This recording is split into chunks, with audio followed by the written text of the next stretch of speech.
What are you up to? Sitting here meditating and pondering on the ways of the world today. Thinking of my people Africa and the state of the continent today. How mothers fed their children today. As granny goes down on her knees every day and prays.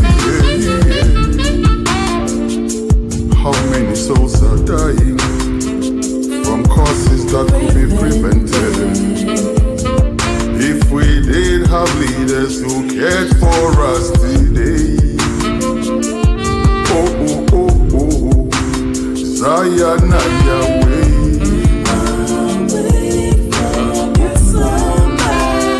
Zayana way.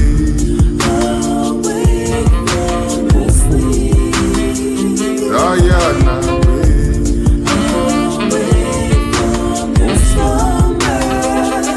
Africa rise, yo.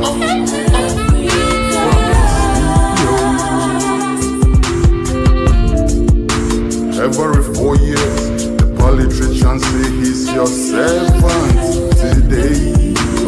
After you vote for them, they metamorphose into your masters. I say, have your say, we'll have our way, yes. Not no strange, it's cow demon crosses. Meanwhile, souls are dying from causes that could be prevented. If we did have leaders who cared for us today. Diana Yahweh. Away from your summer. Diana way. Away from your sleep. Diana way. Away from your slumber. Africa rise, yo. We can be great again. World turbulence among the politics. Never hypocrite, lava. Never ever quit, just a little bit longer. Victory is near, they're gonna disappear, go under. Leaders them no care, never tend to share. Babylon quit, the shedding of blood. Your heart a go suffer if you show no love. Stay away, consciousness. What the God it is and if for no righteousness. Just make sure the children live. I pray for the future generation not to give up the fight. I pray for the children of tomorrow not to sell out their birthright.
Yes.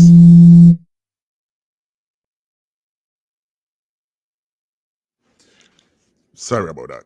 1-2-1-2 radio culture, same way that I know. Yes, good morning from where I'm at, Studio One, Texas, USA. Welcome to the live stream for today.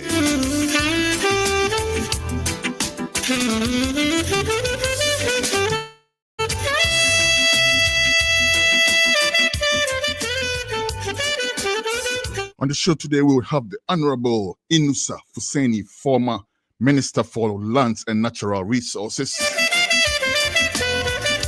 And he'll be talking to us about the fight on Galamsey. We'll look at it from different angles. Studio 2, please make sure we're airborne on Radio Butt. Newsroom, make sure we're airborne on Radio Butt.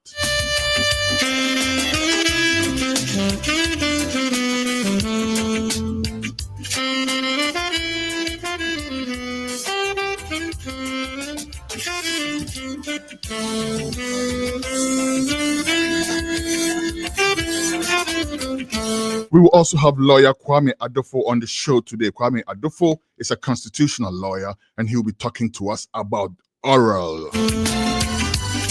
If you're from Ghana, you know what I'm talking about. You need no introduction to oral. But for our other listeners around the world, oral is the Operation Recover All Loot. Operation Recover All Loot. Recently, the special prosecutor Kisie Jabing announced that what's his name, Ken Oforiatta, is a fugitive. All connected to oral, isn't it? We'll be looking at that.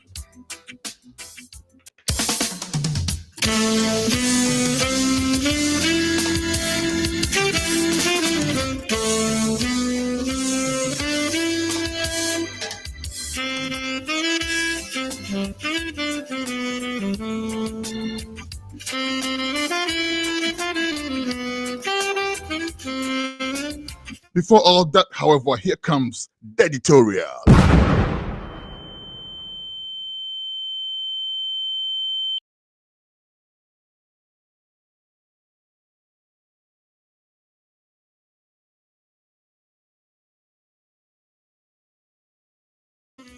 All right. Good day. My name is Kwesi, his son, Bako. Welcome to the editorial. For today's consideration, dear Kenneth Nanayao Oforiatta,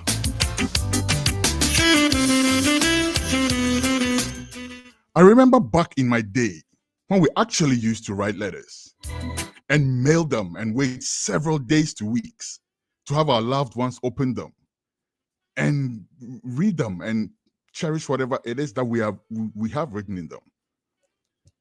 We would start off something like this. The brightness of this day has given me the opportunity to write you this letter. Yes, Mr. Oforiatta, Nanayao. Now we don't have to wait even hours to get a message directly to you, thank God. And thanks to the same brightness of the day, and of course, the phenomenon called the internet, which is giving me the opportunity to talk to you directly. And for that, I have to be very grateful.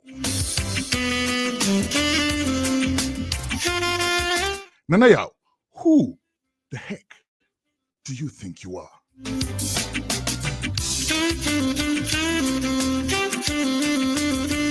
And I ask this on behalf of at least 20 million Ghanaians.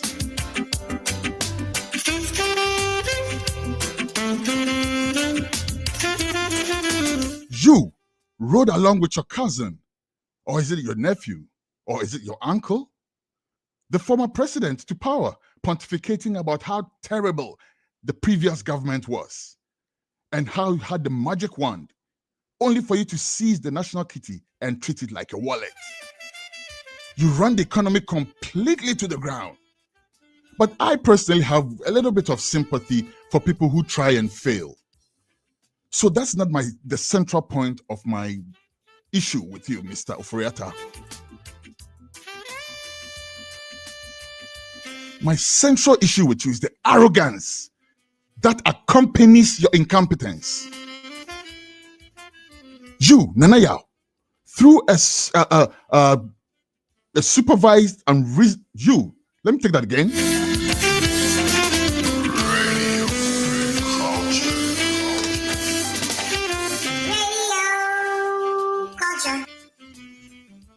You, I should say, supervised unreasonable taxes like the COVID tax and e-levy. And when Ghanaians complained, you had a cake baked to celebrate over the sound of their agony. Anytime you showed up in Parliament to be accountable to the people, you came quoting copious Bible verses and befuddling us all with some irrelevant imagery. Tobias and Jobias and Kobias, who cares?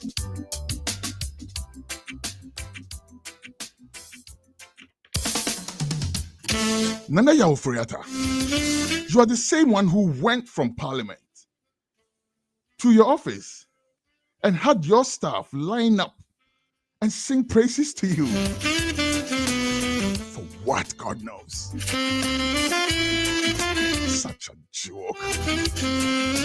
I never saw those finance ministers who took us out of difficult situations. Right?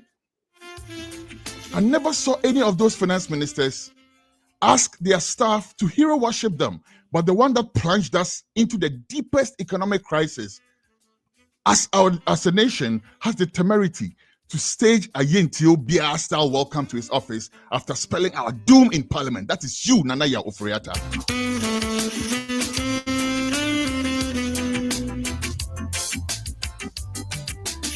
You, after wasting all that money, are now abroad seeking medical attention, Abi. While you have taken away the money of a whole generation of pensioners and bondholders, Abi.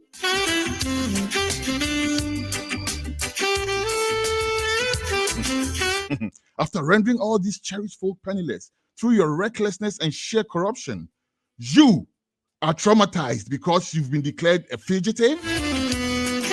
Lucky you to be alive and be a fugitive than dead and gone because you could not afford the drugs that you have been saving up your whole life to be able to afford in your old age. Traumatized, huh?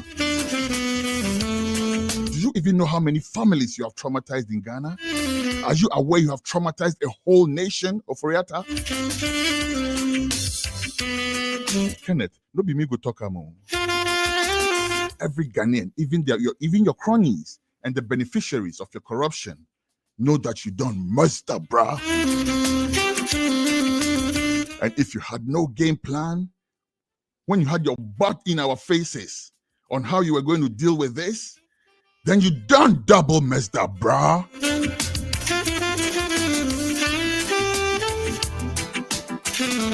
And why? You have the opportunity to defend yourself. It's not a banana republic. If there's nothing wrong, you should have no issues coming to defend yourself in court, Abi. Didn't you show up in Parliament with Gabi or Chidaku to come and defend you? Go bring Gabi to come defend you, Abi.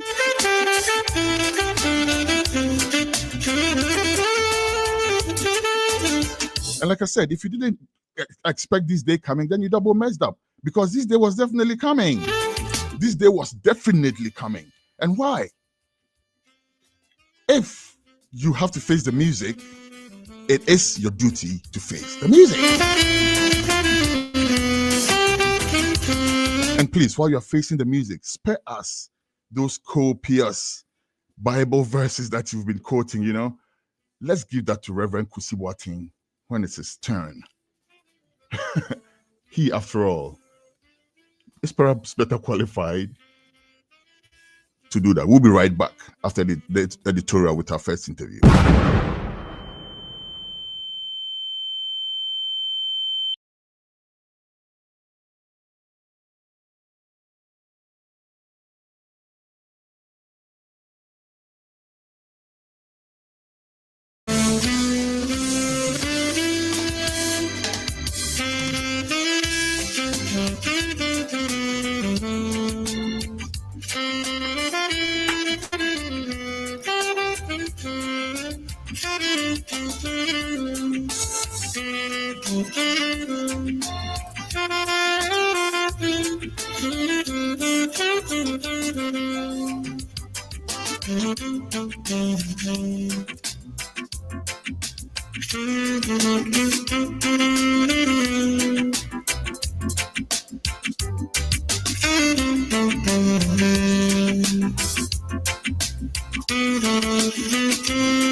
Hot a fire burn them. Red lava done them. Diarrhea run them. The wrath of God upon them. I am your chief, yourselves on fire. You're killing people every day. Anytime you open your mouth, up here lie, you're leading my people astray. Government by family and friend, corruption never end. Are you tell us said you are God sent, but when we turn around the bend, you thiefing with a pen. Coffee with family and I struggle for friend, and when you come after way, like the cock on the end. What a pity when we sell our dignity as spent. Politicians them attack we from the rear end. Leave it to a dead end. And the fake preacher telling I and I feel repent. With the money in my pocket is a mountain again. And when the gap are ever widen, fences can mend. So this question I send, where the money there? Where the money there? Where the money there? Where the money there? Where the money there? Where the money there? Where the money there? Where the money there? Where the money there? Where the money there? Where the money there? Where the money there? and me say where the money there? I don't know. Whoa, at the fire bonding. Until they change their mind, the wrath of God upon them.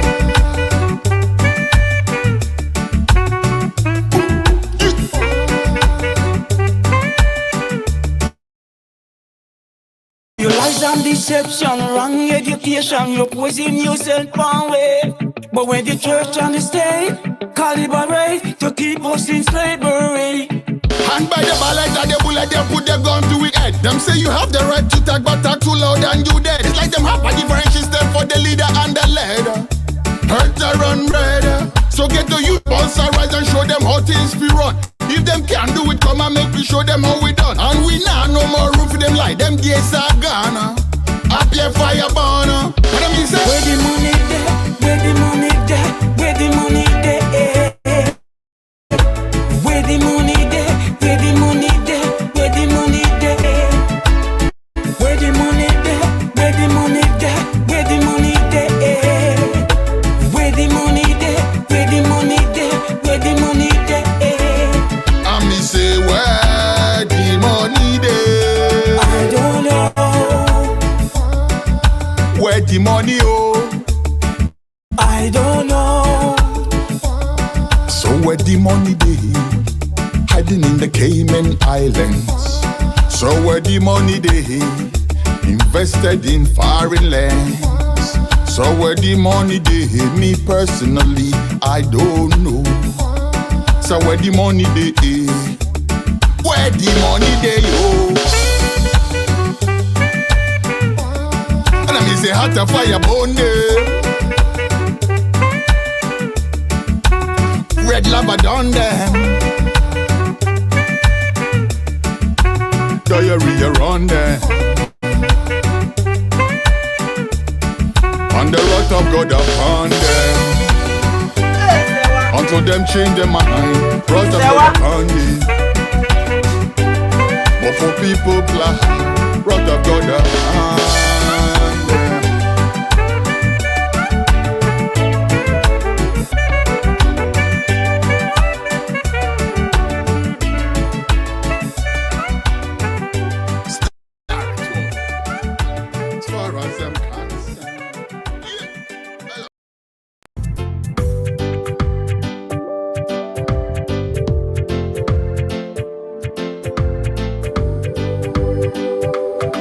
But check this.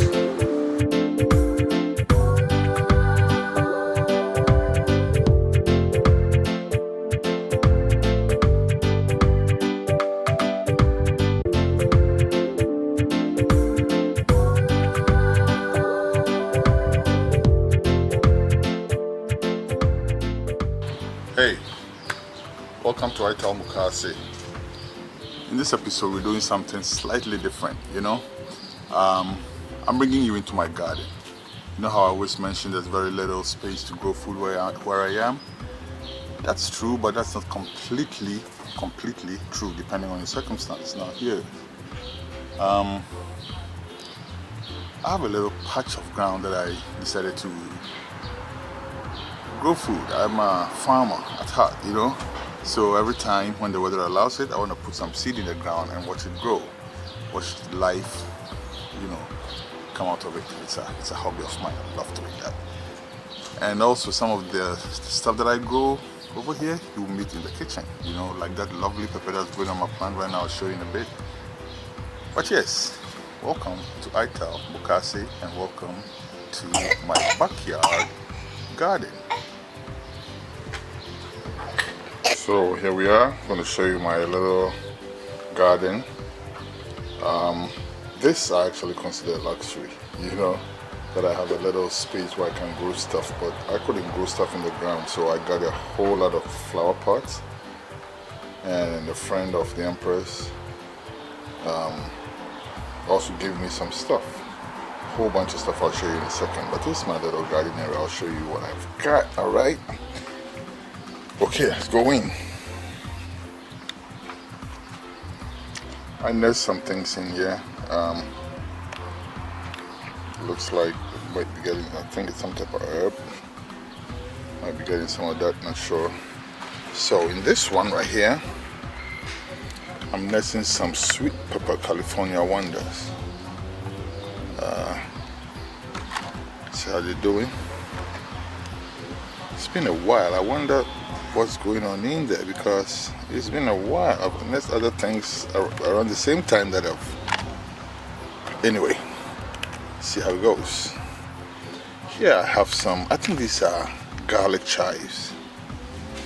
that I also nursed, and they're coming up too. Very excited about that. Here,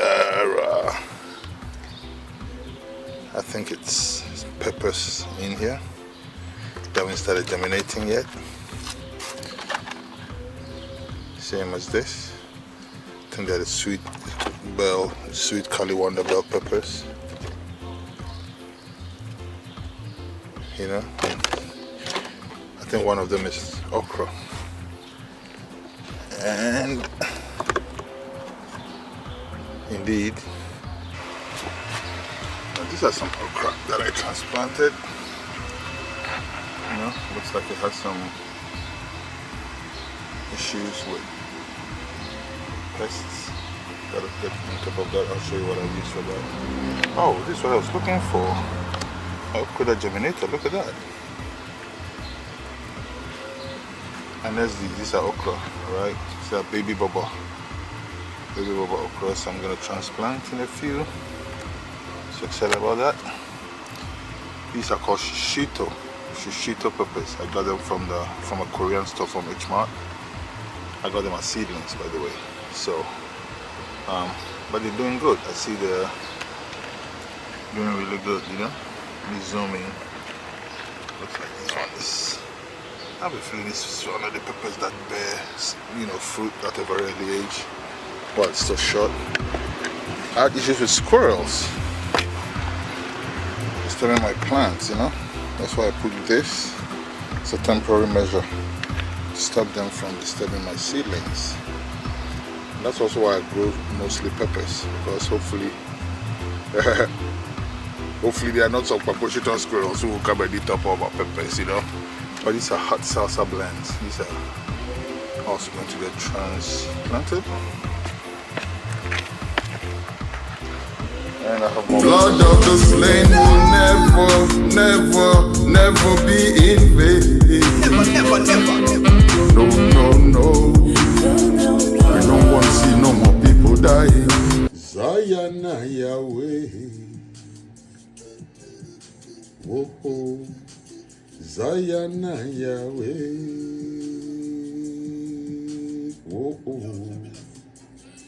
Zayana Yahweh. Whoa, Zayana Yahweh. Yo, listen, man. My name is Ja, beloved.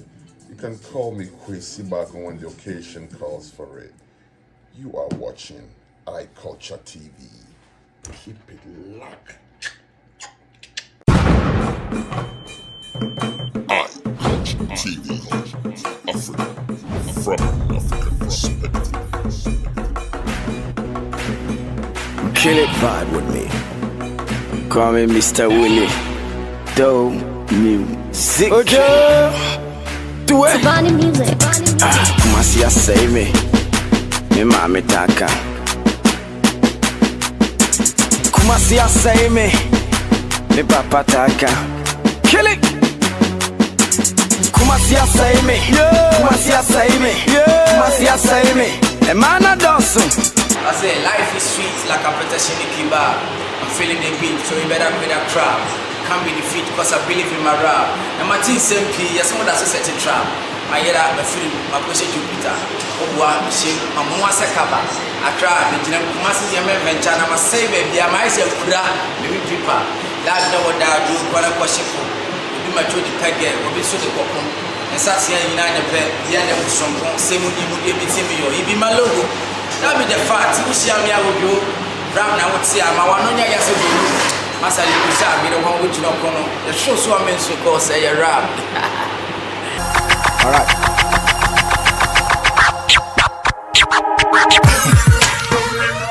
Alright. Someone you would me team yo. I kill it. It's a boy Willie now dick. Joe Lega. Joe boy entertainment. Lega. Manon BB, Menu Matoso, Mehu Miguel inside, Chanson and Ampedu. The baby look sick, tea with Jamie Mewu. Miss Sonny Musa Mike, not my Finisa Kutu. Ain't you a Maswagana some money? For my car, who must see the Gosus in Yane. What can Masana, what can you bring a man? Also, be my cheap, but we is a go. Afi wa time no Joe ma wo saso Defa kanto kaso Koso tama som Bebe wodro no wodro Ubegu ano no Me ma nansa pe 3 days kwa samado Yase me gura pe my body am kwade Ghana for your got that feet JJ why dear Timmy ma will be trippy The rule of Sogode Get that was a pig When my yenya was a reason to reason Go free movie thinking Bed in vision A combo ma aswadeng Robin ya fin ya chip was where you come on ting Thanks to the mighty king Say tweet to be our dime A special be able to assume park To suma hoso na ko wa wan ko share to park Koso kutatu na dream tum se DJ Black Obemwa twumbo number bon second back Senka wo bia nya Koboko heaven Pastor Wusu Waba Ghana pe obeko landing Openity dia didim Koso wo nya boyfriend Ono wa wenim ni gidie so cha me kwa me hwen Me ya me nchem me ho ane sabe gum me fia baifo omdi matisa nyom bakwesi mapempem wo bo me se me nkofom osunya me wo TV mi di ni mo da kanelim Ghana dia wo kana kura wo ho yahi nipa da sami ya kana kumpo na mayi kodo se wani but in your minty, still me live go me rap shiny to say gold. Cause I believe in God. Take what gonna make one will lose to door. Mama betty kwaka. Na me humu mambo. Me rapper yes a shit on. Mon fabin fufuto. Yo, semuni mu Jamie Kimi. Come on me I'm going in. So many men trying to kill my name. But still I make it rain. No pain, no game. One will look for fame. You better fight for the game. Namunya is neck chain. My yiggy is a bar with a dream. Me call Hanka me you.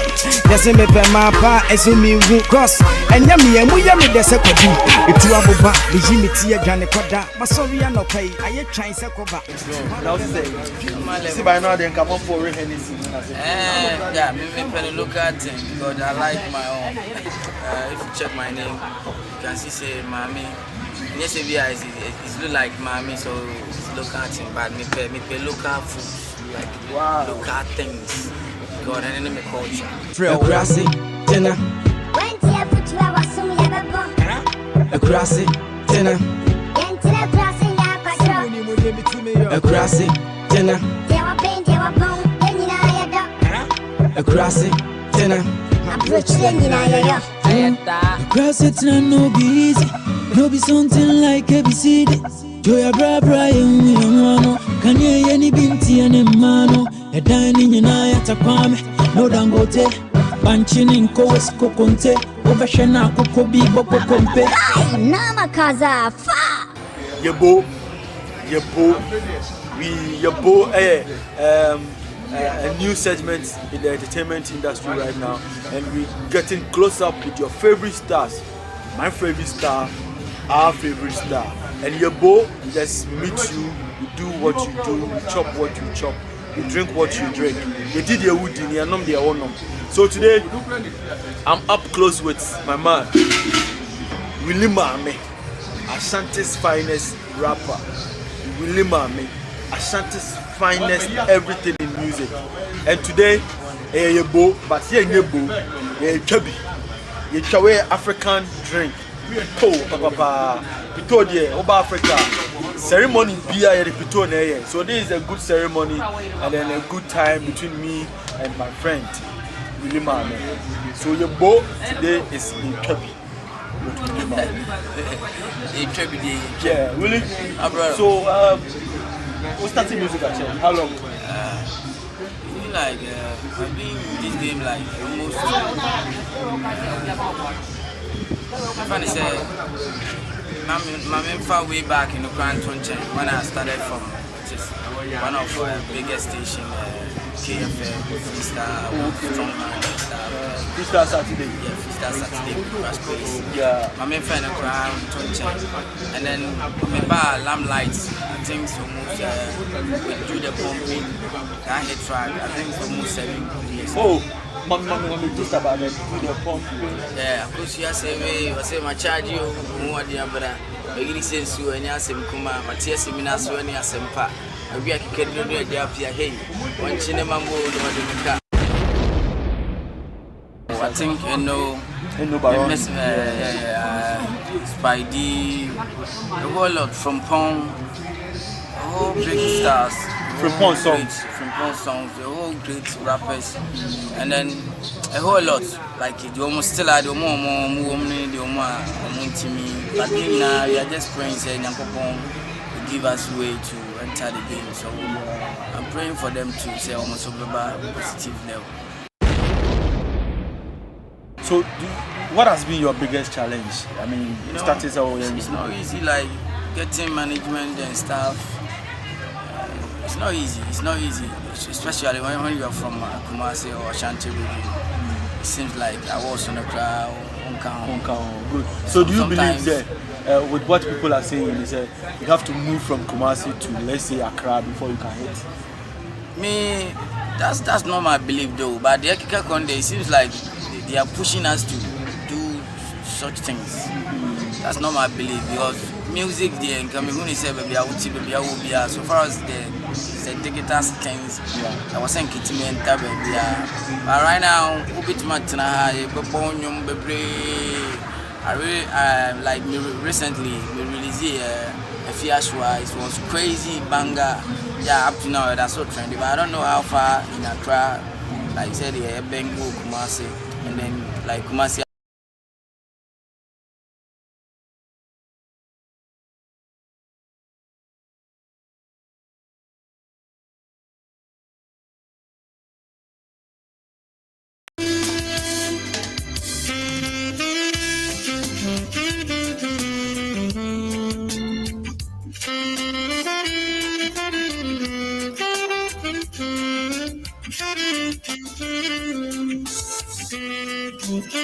All right. 121 Radio Culture. Once again, thank you very much for sticking and staying. We do apologize for the hold up. We're supposed to have our first interview with Honorable Inusah Fuseini. Looks like we're going to have to bring you an extended exclusive with Honorable Inusah Fuseini. In the meantime, we have our second guest on the line, constitutional lawyer Kwame Adofo is my guest for today. And we will be talking about oral and other matters. Basically oral, from a constitutional point of view and also from a legal point of view, basically. So welcome to Radio Culture, iCulture TV, lawyer Kwame Adofo. Thank you very much for your time today, sir. Thank you so much for having me. Okay, so let's start off this way. You were in the news rating President Mahama so far at 7/10, 70%. Tell us what informed that. Look, let me say that the rating was in relation to his appointments. Oh, I see. Was in relation to his appointments that he was making. Okay, so let's leave that alone then and make news now. All right. So, oh, sorry. Please go ahead. Let me explain why I gave him 7/10. Got it. Go ahead. If a party comes to power and you start making appointments that will satisfy your base, it puts you in a pole position for you to election. Now, looking at John's appointment that he's making, you can see that he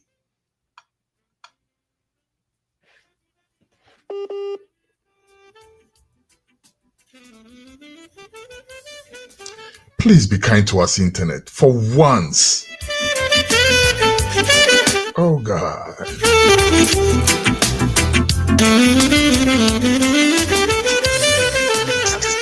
in a good position for the next. Okay.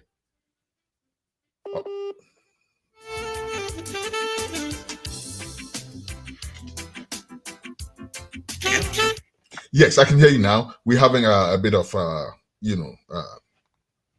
connectivity issues, but we can go ahead. I can hear you now. So my rating of 7/10% had nothing to do with the economy or anything else, but the fact that he's satisfying his base. I see. And making appointments that is making his base very happy. How about Ghanaians, though? How about Ghanaians? Extend that to Ghanaians in general. If we were to look at it from the point of view of Ghanaians in general, how would you rate him then? Well, it's too early in the day because it's not even 2 months. It's only 1 month, and Ghanaians will look at their performance. Well, I'm talking about the appointment. Since you were speaking about appointments, I was on appointments for now. So in terms of appointments, how would you rate him? How do you think Ghanaians outside of his party in general would see him? Well, be you see, satisfied. Ghanaians at this stage, Ghanaians at this stage are indifferent. They don't really care because they want to make sure their lights are going to be kept on. Their employment situation is going to improve. The unemployment level will go down. And they are still giving him the benefit of the doubt at this stage that he may be able to do something out of the appointment that he's making. So you think I am of the view that it's too early in the day for Ghanaians to express their view or opinion on his performance. I hear you. But in terms of his appointment, the base of his party are very, very happy. Unlike the MPP, after 2016, when MPP won the election, they started giving appointments. Even those who worked hard had to go and beg Jubilee House for appointment. People were so angry. People were so upset because they felt that they were not rewarded. Their hard work was not even acknowledged. And that is my opinion. That is when the MPP lost the election. Immediately after 2016, because people got so frustrated and dejected, they saw no need to be working for the party in the future. I see. So the MPP lost the election of 2024, not today, but they lost it immediately after 2016, when they started awarding contracts to their friends and families, leaving out the party base, those who did the actual crude work. It was in that basis that I said, I hear you. But before we move on to the actual topic, you've stirred up my interest a little bit in this area. So let me stay there a little bit with you, lawyer. So if I don't know if you've noticed, but there seems to be a bit of shoving and sublime jostling within the NDC. There are people who are like have their lackeys on radio publicly announcing or even threatening the president with, you have to appoint this guy or that guy, or he did this or that. I don't know if you've seen or heard any of that. Yeah, but you see, you have to understand the philosophy of NDC as a party. NDC, they've got this thing that they call no contribution, no chop. When they are in power, sure, everybody chops. That's to use the colloquial using Ghana. Everybody must eat. Unlike the MPP, the NDC have got this thing that they have a strong base that will tell you, the president, base, what you have to do. It's not like that in the MPP. MPP, the president made all the parties very weak. The parties was very weak. The president was the power. But when you have a strong party, you can tell the president. You can tell the president who to appoint. But unlike the MPP, unlike the MPP from 2016, the party was so weak they could not tell the president who to appoint. I see. And I'm sure you've been following Ghana, where you may be aware that even over 90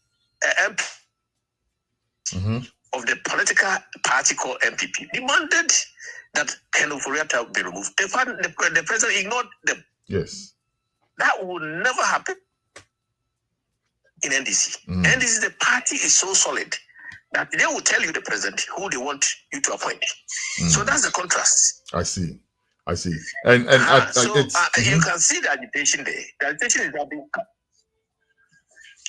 I guess the agitation is just for individuals. I'm sorry, I didn't hear what you said. Well, I'm saying that I guess the agitation is just individuals just trying to, gain a spot.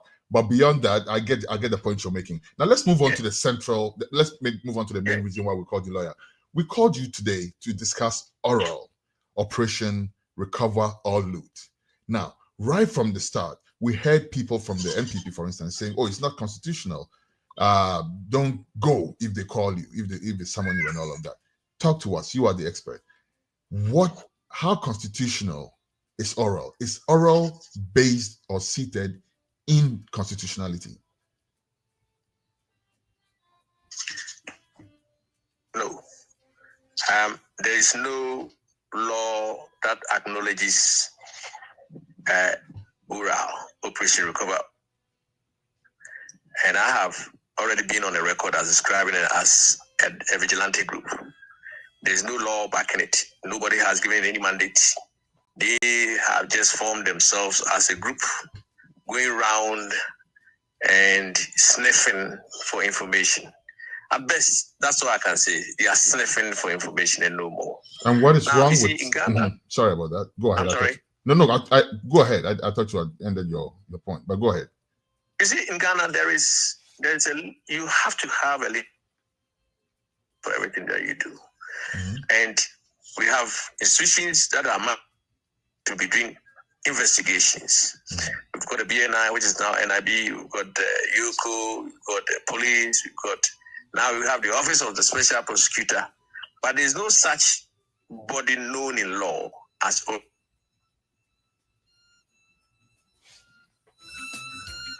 people who have banded themselves together that I have labeled them as a vigilante group and no more. So now, coming back to their work itself, aside of the name. Now, in Ghana, for you to take a matter, even the Attorney General will have to rely on investigation so-called conducted by either the police or any of those bodies that have enumerated earlier on. Now, Oral doesn't have the qualification, the skill to investigate anybody. If the Oral investigates, it will still be referred back to the police or the UCO or those or the Attorney General institutionalized bodies. No, the Attorney General comes in the prosecution stage. Okay. They don't have the power to investigate. So even though they have now submitted the report to the Attorney General would now have to refer it back to the police, the BNI, NIB, the OCO, the rest, for them to re-investigate. In the investigating, what you do is to take statements from the individuals, witnesses, they all have to come and give their statements. This one in court will say this one in court will say that, and so on and so forth. And they have to build a docket. So that is a process that these oral people are not qualified and they can't even put it together. So the difference is that even though they have submitted the report to the Attorney General, there's nothing that the Attorney General can do with that report per se unless he refers to the police for the police to redo another investigation. I hope you understand the process. I understand it very perfectly. But my question to you at this point, lawyer, is this. Does the president have the authority to set up a body to gather information for that government for the purpose of anything at all? Does the presidency, does the executive have that power? You see, the presidency can set up any committee it so desires. But for it to be given legal background, it has to go to Parliament. Or for it to be given legal backing, it has to go to Parliament. Okay. Get Parliament to pass a law supporting it. So if they wanted to give legitimacy to oral, what they have to go to Parliament, pass a law, make the oral recognize a law. I see. Then they would then be in a position to do proper investigation. I see, lawyer. Whatever that comes out. I see. To the But how do you react to this though? People are saying that the oral committee is not per se an investigative committee per se. It's a fact-finding committee, essentially, right? So just like you said, I'm looking at the situation where people may not open up entirely to say IOCO or Shraj or any of those bodies for whatever reason, but they feel more comfortable opening up to say oral. And then even if the work has to be referred back and done again, at least we have volumes of, material to use for whichever body gets, elected or appointed by the Attorney General to reinvestigate, would at least have a base of evidence, a base of material to work with. But I guess the point I'm making here is they are not essentially an investigative body. They are more of a fact-finding body. Don't you think so? Look, a fact-finding body with on the road to nowhere. What is the utility of that? I just gave you a scenario, though. I just gave you a scenario, lawyer. I understand. But you are finding a fact. But at the end of the day, your writings or your conclusions will have to be referred back to the police and no more. Because there's nothing anybody can do with your own fact finding unless it goes back to the police. Yes. And I'm saying it makes the whole process there's a word that I'm looking for. Not like double tasking. Double tasking. I guess that's what you're trying to suggest. Because is double tasking. Yes, because you gather the information. There's not much you can do with it. It has to be given back to the police. But that's why I guess I'm also pushing you to pushing it back at you a little bit. There are people who may not feel entirely free to speak with the police. Now, Oral has come in to gather the evidence so the police can work with that. So that's not necessarily double tasking. No, the police will still have to talk to those people who have given them the evidence. Exactly. But now they have people that they are going to speak with. Yes. But the point is, if these people are not comfortable talking to the police in the first place, would they be comfortable to talk to the police in the second place? Wouldn't they have written statements on record? Don't those count in court? Well, no. You still have to go to the police for the police to take the whole statements, everything again. See, that's the whole point that I'm trying to say. It's a dead end situation for that oral. It has no authority in law. It will not rise. It will not reach anywhere. I don't think I've heard them ascribe any authority to themselves yet, though. Let me try and bring something to your attention. Please. If you haven't even, there's one man called Dom Level, who is also part of the oral. Yes, we all know him. And he said himself that he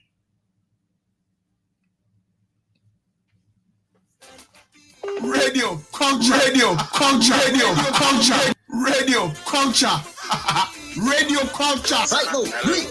Yes, I can hear you now. Thank you. Lawyer, please go ahead.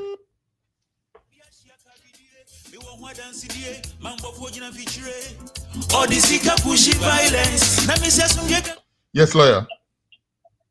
And he was saying, even those that concern financial allegations, they have to be audited before they can be good for to use anywhere. So Dom Level himself was conceding that they will need to be audited the allegations, especially those that were making allegations in relation to financial misappropriation and so on. So they themselves acknowledge that it is their work is not enough for the Attorney General to go to court. So I understand your position that at least these people have collected information that will be enough for them, for the Attorney General to work with. I think it's part of a process rather than a complete process in itself. Well, the police will still have to invite the individuals to come and confirm and see whether their allegations that they are making they can defend it when they are called or when they are brought before the courts. Understood. Perfectly understood. So still on that subject, moving slightly away from the legality though, looking at the money involved, right? Looking at what has been reported, at least, that we potentially seek to retrieve, even if it's double tasking or triple tasking, don't you think it's worth our penny?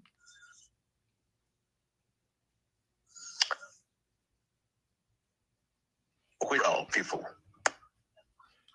I'm sorry, your line went dead for a little bit. If you could please start over, thank you. I was asking you, which one is it? The money that they've quoted, or the fact that rural people have done some work? Which one were you asking? So I'm asking, the end justifies the means, right?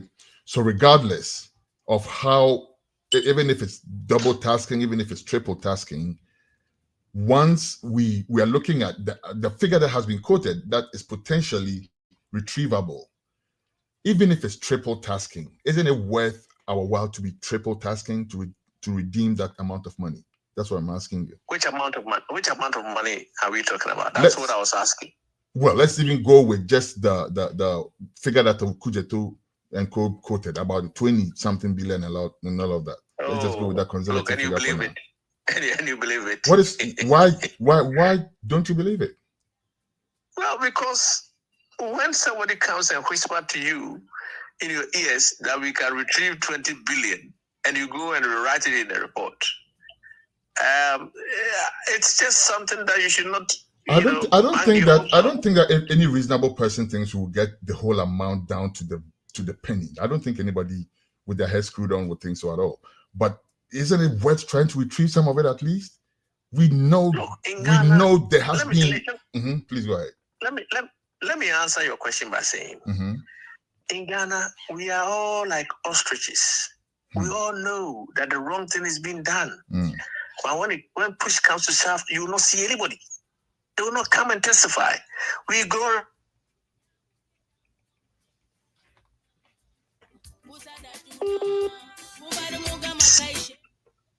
Hello? I'm here. Your line keeps cutting, but we'll make this work. Yeah. I said, in Ghana, we are hypocrites. We all know the right thing, but wants to stick their neck up. They will not. That's why we glorify. So yes, it will be desirable for us to recoup all these monies that have been stolen. But I'm telling you, it's not that simple. Even to get people to come and testify will be. Shouldn't we try at least? Because Ghanaians are not honest people. Shouldn't we try at least? And I'm telling you that even in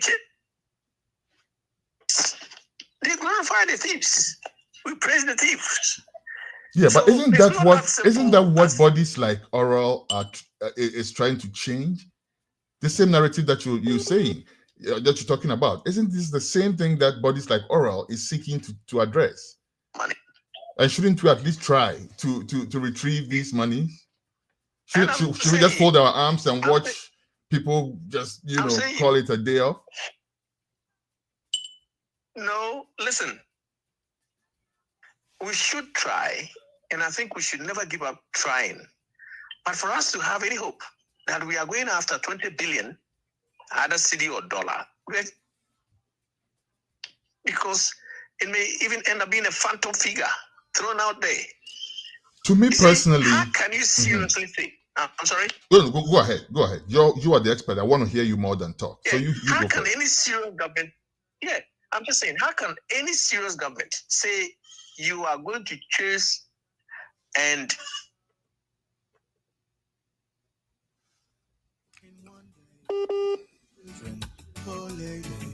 and our friends killing parents? Them your news ya no make no sense. Yes, lawyer. Yeah, in Ghana, it's not something that the individuals, the citizens are not. They just don't love our country enough. That's how I see it. So even though we may want to do it, the reality is that they will not do it. How can any serious government? I'm going to be chasing all the loot that some people have stolen. We have people facing courts for having looted, and we are withdrawing charges against them. How does that make sense? What are you talking about, though? Who has looted and you're withdrawing charges? I'm sorry? I'm trying to find out the reference to what you just spoke about. You said there are people who have looted the country and they are withdrawing charges against them. Did I hear you right?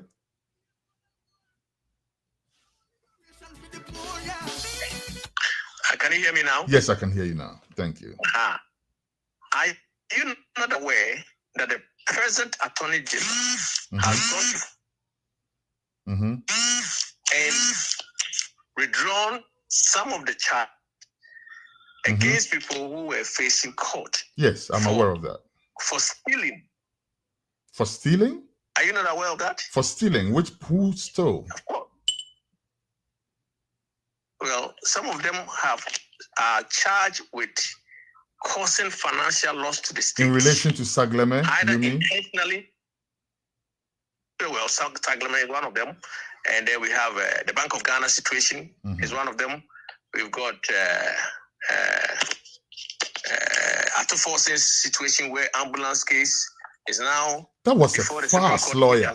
Let's not be too robotic with some of these things. Lawyer, you heard the tapes for yourself in the case of what's his name, the former Attorney General. Why do we waste time and precious energy going back and forth when the thing is right before our eyes, though? Like, you're a lawyer. What he did, what the Attorney General did, it's shameful to your profession. Let's call a spade a spade. And maybe because of your position, the former Attorney General, he was on tape. We all heard him. If that was not him, he would have sued Jakpa by now, I believe so. I'm talking about the tapes that came out about the former Attorney General trying to coax Richard Jakpa to go to court and lie. That's what I'm talking about. And we want to step beside all of that and say, oh, the case against Atoforce was a fast right from the scratch. We all know about that. What about the other cases? Well, I've not dug too deep into the other cases, so I'll let you continue as the expert. But this is one that I can single out as maybe if all the other cases are like this, then of course he's right in scrapping those cases out of court. For instance, the case that was brought against the people that went on demonstration. Hello? Yes, lawyer, can you hear me? Yes, lawyer. The line dropped a bit. Yes, sorry about that. And I was asking you, you give me one instance in relation to Atoforce's case. What about the Sagleme case? The Sagleme case, I was just telling you, I've not dug too deep into that. But even that, right? If judging by the Atoforce case, if that is the standard, then the Attorney General is right in throwing it out. And let me give you one more. The case against the people that went on demonstration against Galamsey. Why do you even have a case against them to start with? Now, having followed that, are you aware of the facts of that case? Those that went for demonstration in relation to... I'm sure you're talking about what was presented in court. I'm sure you're talking about what was presented in court. And to that, I would say no. But I'm aware of the general circumstances, yes. And I'm aware that in Ghana, we are allowed to freely demonstrate. So whatever was presented in court, I'm not aware. I'm aware that somebody was going to church and was arrested and taken to court. Well, look, you see, that's the problem. Because you haven't seen the facts of the case, it's a bit... as presented in court, yes, so I agree to that. It's a bit unfair for me to be... Well, you see, you haven't seen the facts of the case. You have been charged with. So you are probably relying on newspaper reportings, which some of them are not. And a little bit of common sense too, lawyer. And just a little bit of common sense. Because I know that we are... okay, go ahead, please. Go ahead. You go ahead. You see, it is true that common sense, in law, even in law, we have 80% common sense and 20% law. So I will not dismiss your position to know the facts of the charges that have been leveled against him. You see, unless you see the facts, you can very quickly be swayed by the propaganda prompting in Ghana. But of course, let's move on. My point is this: there are some people who are in court and were charged with various serious offenses of causing financial loss to the state. If you are a government, you are serious in chasing and seeking to recover all the loot, you shouldn't discover. Is it? Hello? Yes, I'm here. Go on. I was saying, if you're a government, you're serious in recovering all the loot, you shouldn't discontinue those cases like while you go out fishing for information to start a new investigation. I think you should do all of them together. And fair point. Fair point. Very fair point. I'm just saying the government has now dug itself a big hole that it's going to be very difficult for them to even go and chase those who have looted, for the simple reason that they should allow the court process to continue, let the court clear them. And if you don't let the court clear them and you yourself, you go and withdraw those charges, you put yourself in a very difficult situation. That's very I think expert. That's a very expert. That's a very expert perspective. I completely respect that. That's a very expert perspective. All right. So, all right. So now beyond that, to lawyer, let me also ask you. Again, you said that it will be, farcical to think that we can retrieve all the money and everything, right? Of course, we may not be able to, or we may be, who knows, right? But because there may be more than what is even being reported, who knows? But my question to you is this, though. Beyond the actual money that can be retrieved, isn't it at least worth something that, isn't it worth doing just to make the point that corruption will not be tolerated? Well, look, ordinarily, I would just say yes. But the reality is that in Ghana, we celebrate thieves. I've already told you this. I don't know if you captured it or the line dropped. I did capture that, but we want to move away from that. That's why I think we have to look at the solution rather than the problem. Well, look, I'm just painting the practical reality of Ghana to you. Okay, let's do that. We all don't like corruption, but in the end, we don't want to remove corruption. Seriously, try in Ghana that you want to fight corruption. Even your own friends will stop talking to you. I know what I'm saying because I have been on that side before. I have reported certain individuals and I started building enemy for myself. Even though what I was doing, I thought and believed that it was the interest of the country that I do what I do or what I do what I did. But I started getting enemies. People didn't want to talk to me because they were not comfortable with what I was doing. So the point is, yes, it would be desirable for us to at least try. But I'm telling you, the practice of this community called Ghana, individuals called Ghana, is that we don't really want to remove corrupt practices from our system because people are benefiting. So many people are benefiting. I don't completely agree with you, though, lawyer, because I feel like the NDC won the elections partly, and a big part, for that matter, on the fact that they campaigned on the same aura that we're talking about today. A lot of people voted for them because of that. I know this for a fact. So, and also we realized that we're going to the IMF for how much? Look at how much we're chasing the IMF for versus how much that's purportedly, allegedly been looted, right? So even if we don't get the whole amount, and we get just the amount crap that we're going to get from the IMF, So I think that there's a new generation. Yes, Ghanaians are all that you say, but I feel like this new generation of Ghanaian wants to move away from that. Don't you believe so? You see, I'm laughing. I hear you laugh, very sinister laugh, and I'm wondering why. I'm telling you, what you are saying is far from reality. In 4 years' time, you're gonna give me back my stone in Ghana. We say you're gonna give me back my stone in 4 years. In Ghana, you think we have? Come and live in this country, and you see. And as we say in our local, you give me my stone. I'll go to Obuasi and carve out a big one for you, lawyer, when the time comes. Hopefully we don't get there, though. You see, the idealistic situation, I used to be like that. I used to be very idealistic. We can do it this way, can do it this way. But when I came to Ghana and I lived in Ghana, I saw that, man, Ghana is a different world, though. All this now that we were prophesizing and thinking is different when it comes to the ground. Wow. Even the church is corrupt. Even the church, the pastors are all corrupt. So you think we have a new generation that wants to move away from the old? I believe so. My brother. I strongly believe so. And this is fueled by necessity because the youth are out there without jobs. Right? The youth are out there without jobs. They need jobs. They need what they need. You note it down. Mm-hmm. You put today's date down and write it down and say you spoke to Kwame Adofo. Mm-hmm. And Kwame Adofo was so cynical.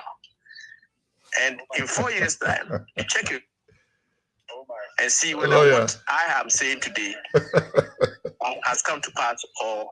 No, I'm telling you. Because I'm telling you, the reality on the ground is different from what we all hope I hear you. What happened? I hear you, but I don't.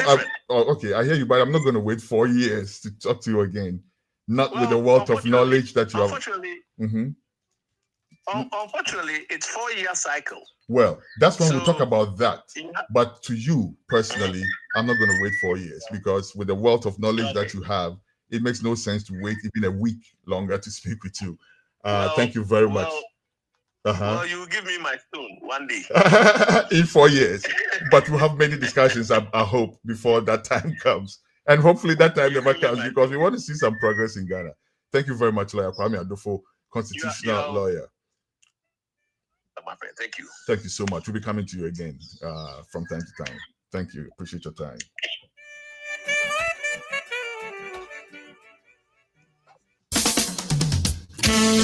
Lawyer Kwame Adofo, constitutional lawyer.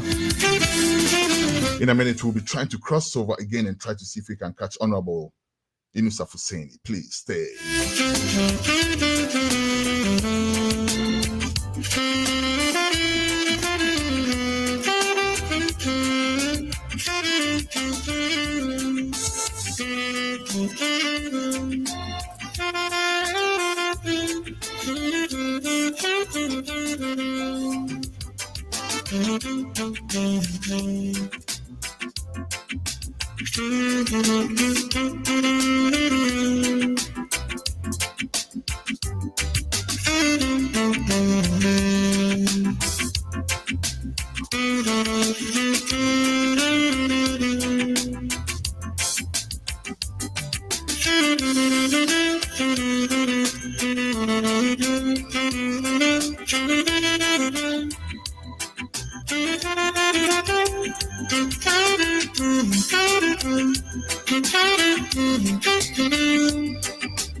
All right, 1212 Radio Culture. Once again, iCulture TV. We are airborne, and we're very fortunate. We do have actually the Honorable Inusah Fuseini, former Minister for Lands and Natural Resources, on the phone right now. We do apologize for not being able to bring you visuals. We hope we can do so in future. But the word is the important thing, isn't it? And we do have Honorable Inusah Fuseini. Honorable, thank you very much for making time out of your busy schedule for us today, sir. Thank you for having me. Thank you so much. So, how is it where you're at? How's the weather? I have my smoke on. I was going to see if we could compete. It's hot here. Hot. I see. So CSM is beginning to show. Oh, no. Upper West region and Upper East region. And so people are taking precautions, but it's hot. I mean, it goes up to about 38 degrees. Oh, no, that's not. But it's good that you have caught it, and then you definitely are led the government, I believe, to take the necessary steps to avoid an outbreak of CSM. We don't want any of that around. Yes. Okay, Honorable, thank you. But today we're here to talk about Galamsey, the fight against Galamsey. And there is a video that I want to play, a very short video. If you were on video with us, you would have seen it, but at least I hope you can hear the audio from it. Basically, it's you making a point about the Ashanti Regional Minister's approach to fighting Galamsey. Let's watch this. We'll be right back. It represents an existential threat. Are you tired talking about it? I'm tired talking about it. Because I'm sitting here looking at you. I've asked you this question too many times. And I'm actually you came under threat yourself and all. I'm actually disappointed in the Ashanti Regional Minister. Why? You don't give criminals 2 weeks. 2 weeks or time to fold up. If someone defecates at your backyard and you get that fellow, you don't give that fellow time to order that person to take his this thing away. I mean, you don't do that. I mean, when you do that, it shows weakness in you. The people will exploit that weakness. Honorable. Yes. When someone is defecating in your backyard, you don't wait for them to finish defecating. collect your fees. You let them collect their thing and move away with it. With it. That's what you do. So, yes. What is the Ashanti Regional Minister's approach? I heard him say that he did leave the people to move the excavators and all of that. No, you can't do that. I mean, you see, I've been at the ministry, and I've always said and argued that these people are exploiting the weaknesses of the system. And so, if you show some degree of weakness, they will exploit it.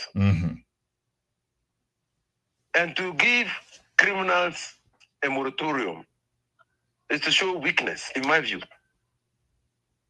To show weakness. And that's why I thought that even if he was not ready to go after them, he should have kept quiet. That would have been the best strategy. But to say that I'm giving you, I mean, someone is committing a crime, is despoiling the environment, is polluting your water bodies, is posing a security challenge in the areas that they operate. And then you give them time to fold up. I told my Jack. Huh? I mean, I have not heard it anywhere. It doesn't make sense. It's not reasonable. I see. Honorable, when you were minister, what kind of approach did you have towards this problem? That's a very good question. So, the President John Dramani Mahama had constituted the Interministerial Task Force to sanitize the small-scale mining sector and made me chairman. Then I engaged the National Security Coordinator. I also engaged the Director of Immigration, the Director General of Immigration. I engaged the police, the Director of Operations. I had a meeting with the ministers who constituted the Interministerial Committee. I also met with the chiefs. And I said, well, I was going to launch the Galamsey fight. Then I went and briefed the president. And the president said, and the president gave me the full approval, full support to go after them. The minute I left the president's place, I went straight to the National Security Coordinator, Bob Flolati. I said, Mr. Coordinator, Security Coordinator, this is what I intend to do. The Galamseyers are operating in 6 regions, 5 out of 6 regions. I mean, 5 out of the 10 regions. At the time. And now, all of them are interconnected. Their operations are interconnected. So, you don't launch the operations one region at a time. If we do so, they will beat us. They will simply move to the next region. Yes. They will move. So, Mr. Security Coordinator, I want us to launch the operations simultaneously in all the 5 regions at the same time, on the same day. The second thing I want is that you can launch an operation when everybody knows that is the day you are launching the operation. That's right. I said, what we are going to do is a warfare. And surprise is still a very important element of warfare. These are our enemies. Those who are spoiling the environment are our enemies. And they are armed. Some of them are very heavily armed. Yeah, so we have to surprise them. We have to surprise them. I think while in the discussions, while I was having discussions with all these things, some people heard. And some people came to see me. And an ambassador was part of it. To say that, well, we should give the people an opportunity to leave peacefully. I said, we won't give them an opportunity. Either they leave or they leave. If they don't want to be caught in the fray, they leave. But we'll tell them when we are launching the operation, but we are launching.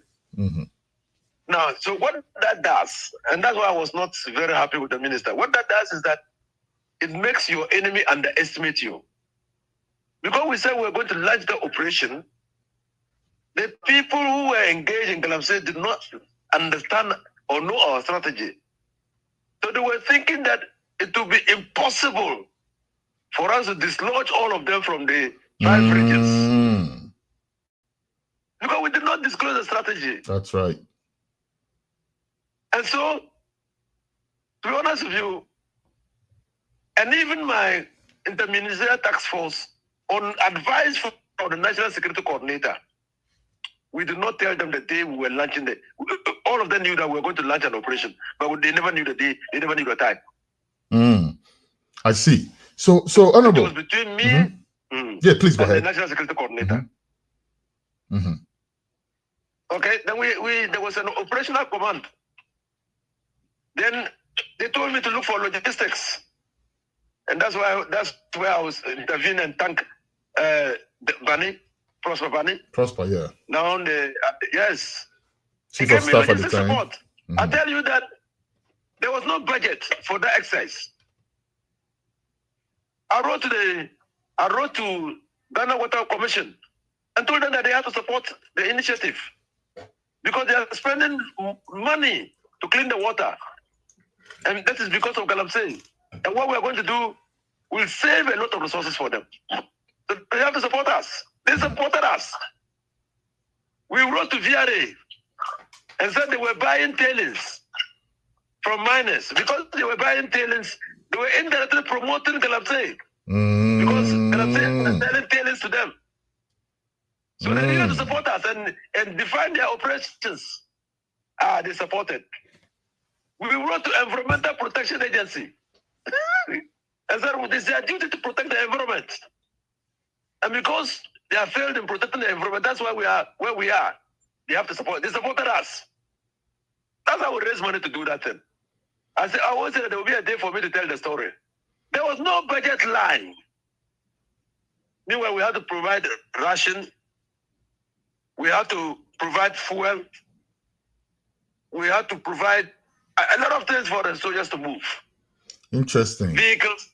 Yes. Interesting. But Honorable, don't you see a similar scenario here, except to say that maybe the Ashanti Regional Minister is taking a little bit of your playbook, right? He's not disclosing everything. He's saying, "I'm giving you some time to leave." No, I'm not saying that Ashanti Regional Minister should have revealed. I'm just saying that he should have kept quiet. No, so if you please let me make the point though, because you did mention that at some point there was an ambassador who came in and said that you should maybe give them time to leave. That was a concern. Yes. And maybe he's trying to deal with that aspect of it by saying, "Hey guys, leave because something is about to happen and you really don't know what's about to happen." Don't you see it from that perspective? I don't see it from that perspective. That is when you say that, these people are intent on mining. When you say that, people will see it as trying to get the miners to talk to you. But doesn't that also represent? Sorry, Honorable, throw this in your answer for me, please. Doesn't that also represent? Doesn't that also represent a statement, right? If anything comes out of this, and to be honest with you, this is potentially going to be bloody. If the military goes in there with armed people in there, there could be a certain type of undesired consequence that we may have to deal with, right? Now, first of all, doesn't what that Ashanti Regional Minister said represent a caution to people to leave, though, so that when it comes to that, they can say, "We did give you fair warning to leave"? No, it doesn't represent. In my view, it doesn't represent a fair warning. When you are implementing the law, enforcing the law, and you're trying to forestall the commission of a crime, you don't give a warning. It's just like telling armed robbers, even though they are dead, that you are giving them 1 week. And what I'm saying is armed robbery. It's thievery. It's defecating in our backyards, basically. Yeah. So if somebody is planning to engage in an armed robbery, you have that information, and you tell them, "Look, I'm giving you 45 minutes. If you don't disband, I will arrest you." Okay. All right. No, you don't do that. Okay, Honorable. Let's move on. Let's move on from there. I saw pictures on the Facebook page of our celebrated environmental journalist, Erastus Asaridonko. Yeah. And I saw pictures of burning excavators. I thought that was something that belonged to the previous government. Why are we still burning excavators? Do you know anything about this? No, I condemned it. And I said, look, there is a comprehensive legal regime in the Minerals and Mining Act as amended that deals with equipment seized on illegal mining sites. Comprehensive. And I talk about this because I was part of those who drafted the law, even though the amendment took place when I was no longer in the ministry. But I was part of those who drafted the law. So there's a comprehensive legal regime. When you see equipment, where to send it, how to account for the equipment. When you seize money, where to send it, when you seize gold, where to send it, how to account for it. It's there in the Minerals and Mining Act. I don't know of any provision in the Minerals and Mining Act that allows for the burning of excavators. Okay, I'm happy you don't agree pollution. With that. It's crude, isn't it? You are fighting pollution. You are fighting environmental Basically, you're burning like metal. It makes no sense at all. I hope the government does something about that. Honorable. I condemn it. Yes. Thank you very much. Also, what's your opinion about deploying military personnel in not the forest areas where they are polluting, river bodies and all of that, but we did a documentary back in 2009, I think it was, and in Obuasi, there were people who were complaining to us about armed personnel who shot at some of them. Recently, many years later, we had an incident where armed personnel shot at people who, to them, and I'm not defending anybody's actions here, I don't know exactly what the circumstances were, but what's your stance on using military personnel to fight Galamsey? What's your general idea on that? Yeah, first of all, you see, you are fighting an illegality. So first of all, you must look at that activity as a law enforcement activity. The military are not directly involved in law enforcement within the country. They have to protect our borders. But where the police are overwhelmed, then you can invite the military to intervene and assist. So it's a law enforcement activity. I see. So if people are violating our laws with impunity, you need to get them to stop. And in Ghana, a culture has developed where people fear the military more than the police. That's right. Good. So it is in trying to enforce the law, it is definitely in the interest of this country to send military men to enforce the law. But I'm quick to add that is the first primary step. You want voluntary submission to the law. You want people to obey the law without any force. So when you send the military on the police and the immigration hall to clean up the sites, it needs to be sustainable. But the military cannot be there always. So you need to recruit civil society. You need to recruit members of in the mining communities. You need to recruit CSOs to be the eyes and ears of government, so that they can always draw your attention. You need to recruit the chiefs so that they can always draw your attention to difficult situations where they cannot get Galamseyers to leave the sites. That's what you do. But the first major activity, primary activity, is the use of law and order, law enforcement, to be able to restore sanity in the mining sites. I see. Does it matter on what scale the offense, let's call it offense, is before we decide if or not whether the military should move in? Because we've met groups of people who say, hey, listen, all we do is come and glean after the mining has been done and stuff like that. Do you think it should be considered what scale the offense is on before we send armed people after unarmed people? The offenses have already been committed, and also, I mean, the degradation is massive. You just need to fly over the area, the mining area, fly over the western region. Oh, no, Honorable, I have no sympathy for those in the forest. I'm talking about those who are gleaning, in the smaller areas where maybe, Obuasi, for instance, the type of mining that I saw when I was doing that documentary in Obuasi, they were nowhere near water bodies at all. They were digging deep into the ground. Nobody's saying that's right. I'm not saying it's dangerous, very dangerous. But I'm saying, though, it's not as bad as those throwing cyanide in our water bodies. So I'm saying, does it matter the scale? So we are saying that Obuasi, for instance, so I can give you my experience in Obuasi. Mm-hmm. So Obuasi, what happens is that there was a concession given to the Obuasi mines. Mm-hmm. Some of those concessions, they did underground mining. Yep. At that time, surface mining was not attractive. Surface mining became attractive because surface mining, the gold is actually not good quality gold. Not top quality. So they were not interested in surface mining. They were interested in deep mining. So at the time at the ministry, we said, look, there can be a symbiotic existence between the small-scale miners and the concession holders. That's right. While the big miners are interested in going underground to mine, the small-scale miners have no capacity to go underground. So why don't you work out a system where the big miners will consign the surface rights, surface mining areas to small-scale miners and regulate and control their activities.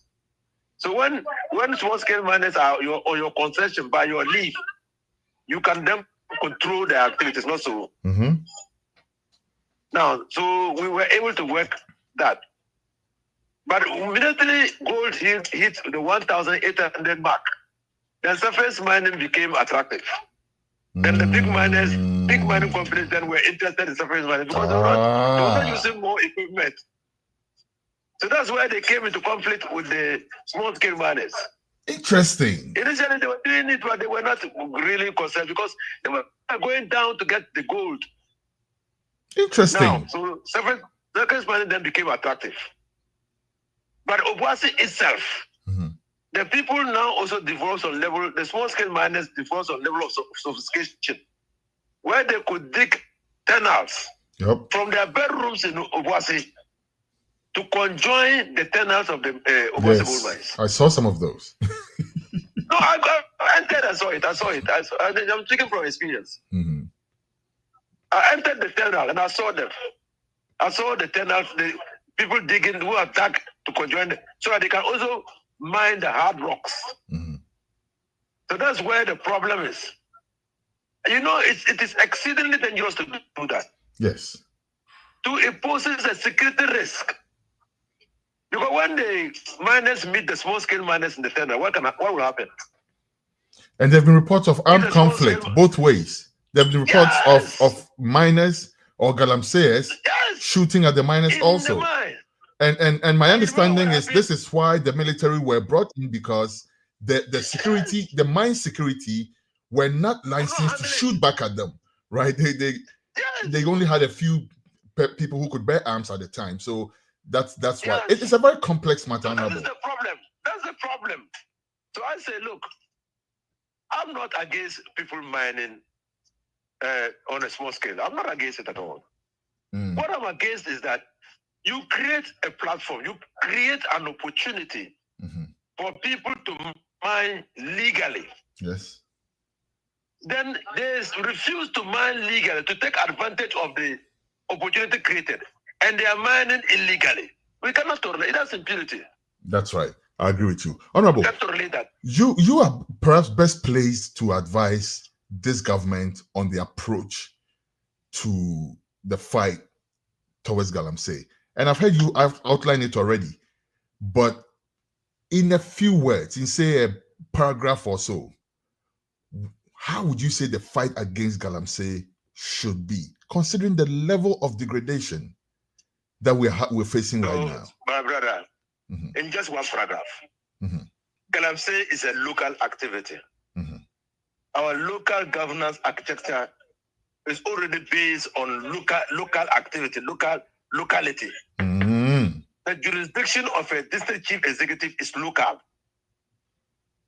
Now, if a district chief executive is appointed and that district chief executive cannot ensure that mining, illegal small-scale mining is controlled in his district, his or her district, then that district chief executive has no business being in office.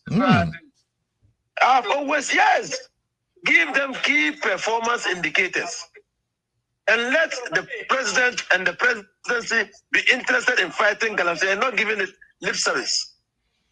The district chief executive, he's the head of DISEC, the District Security Council. That's right. So the police commander, the DNI commander, if there's a barracks there, the army commander will be under him. And so you cannot tell me that the DNI or the police commander or all the security agencies operating within the district will not have a fair idea of those behind Galamsey in the district. That's right.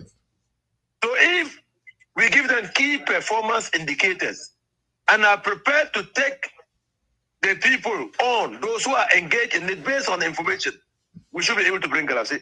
And I tell the president, Mr. President, just arrest 1 or 2 big fishes, send them to court, get them prosecuted, and when they are convicted and sentenced, all the other big fish will run away because they will be named and shamed. They will know that if they are caught, they will send to court and they will be shamed. They will run away. Interesting. Honorable, before we go, I have one question for you that I need your attention on very much, but I have one small question to plug in there before that one, sir. Please, if you would indulge me. So we also on the Facebook page of our celebrated journalist again, Erastus, I saw images that disturbed me very much. Armed people, very dangerous looking people, armed to their teeth, dressed in military garb and all that. If our men are going to go in there, it's not going to be a cakewalk. It's going to be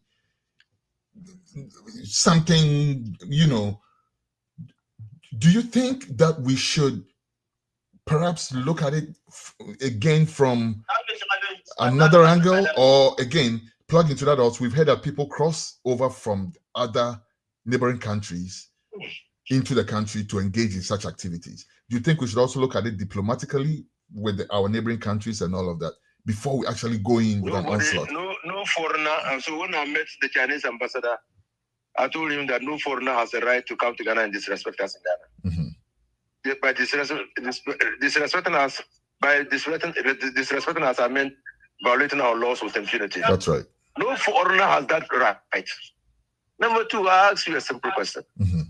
It's just that these people are doing Galamsey, assuming that they were insurgents. We will look at them. We will look. We'll accommodate them. You think that we will accommodate them? We'll look at them with sympathy. No, I don't. If these people were insurgents, we'll look at them with sympathy. No, I don't think so. What they are doing, no. So what they are doing is unlawful. It's illegal.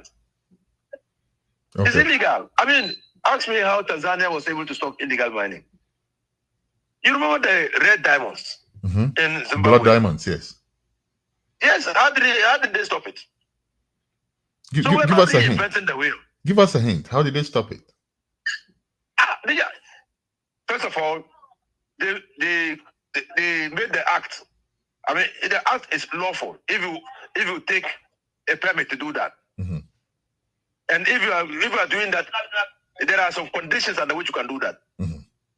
If you dig, you must cover. And there are mine inspectors to ensure that you cover. But we have those laws in Ghana, the Honorable, don't we? We already have those laws. Enforcement now. I'm telling you, it's enforcement. All right, okay. So I get that point. I'm telling you, it's enforcement. I get that point. And would you support an aerial attack? Would you support an aerial attack on these people? No, I won't support an aerial attack. In the forest? No, I won't support that. No, I just think that the military should go in. And see, the day we are in the information age era, I went to Netherlands for a conference. And I saw how the people of Malaysia protect their forests. How they protect their forests. They have images. They have drones flying around the forest at some intervals.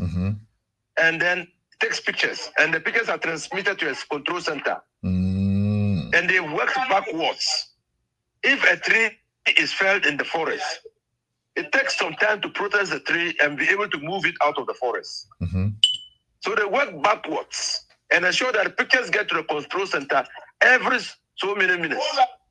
And then when the pigeons get there, the forest guards should be able to move, and they see a black spot in the picture. It means that a tree has been felled. And they move into the forest. They will intercept the illegal loggers before they get the log out of the forest. But if the illegal loggers are able to influence inappropriately the forest guards, then you will see that pigeons will come and will pretend not to have seen it. So if we are going to use the military, if we are going to use the police, if we are going to use the security services, there must be real-time information. We have Galamseyers on the River Pra at this point. So it's pointed action. They go there, they surprise them, arrest all of them, and deal with them. Interesting. All right. Honorable, thank you very much. The more I talk to you, the more I have questions for you, but I know you have important things to do, so I won't hold you too long. And I still have that question for you for the last one. But please, what's the place of tradition here in the fight, though? Because if you look at it, when we were growing up, we were told, oh, Sasabonsam was in the forest, right? So first of all, you have some awe for the forest to start with. How dare you go in there and try to block the river? Like, how dare you? You know, there was the so-called evil forest in Samampum and all these places. You didn't even dare go there. What is the place of reviving our traditions in the fight against Galamsey? Briefly, before I come in with that final question, let me tell you what the Chichiure, Queen Mother of Chichiure, told me when 9 manners were buried in a pit, and I went there as minister to look at what happened. She said, and I'm going to speak in Twi. She said, Minister, na yen nananum omonim says sika koko ewo nsionu na omun ko nsionu enko yi sika koko enne yesi yenia bi achen yen nananum nanso sese a yenni nsiu dia yebanu. That sums it up. Yes. That sums it up. Yeah. Honorable, now my final question, so I can let you go and attend to perhaps some more important stuff. Honorable, so we're looking at the city of Obuasi, right? It has been in the news for a while now, and I'm going to show an image as we speak. But the city of Obuasi, for instance, has recently been compared to Johannesburg a lot, and we see a vast contrast. We look at the average wage of the miner in Johannesburg under AGA.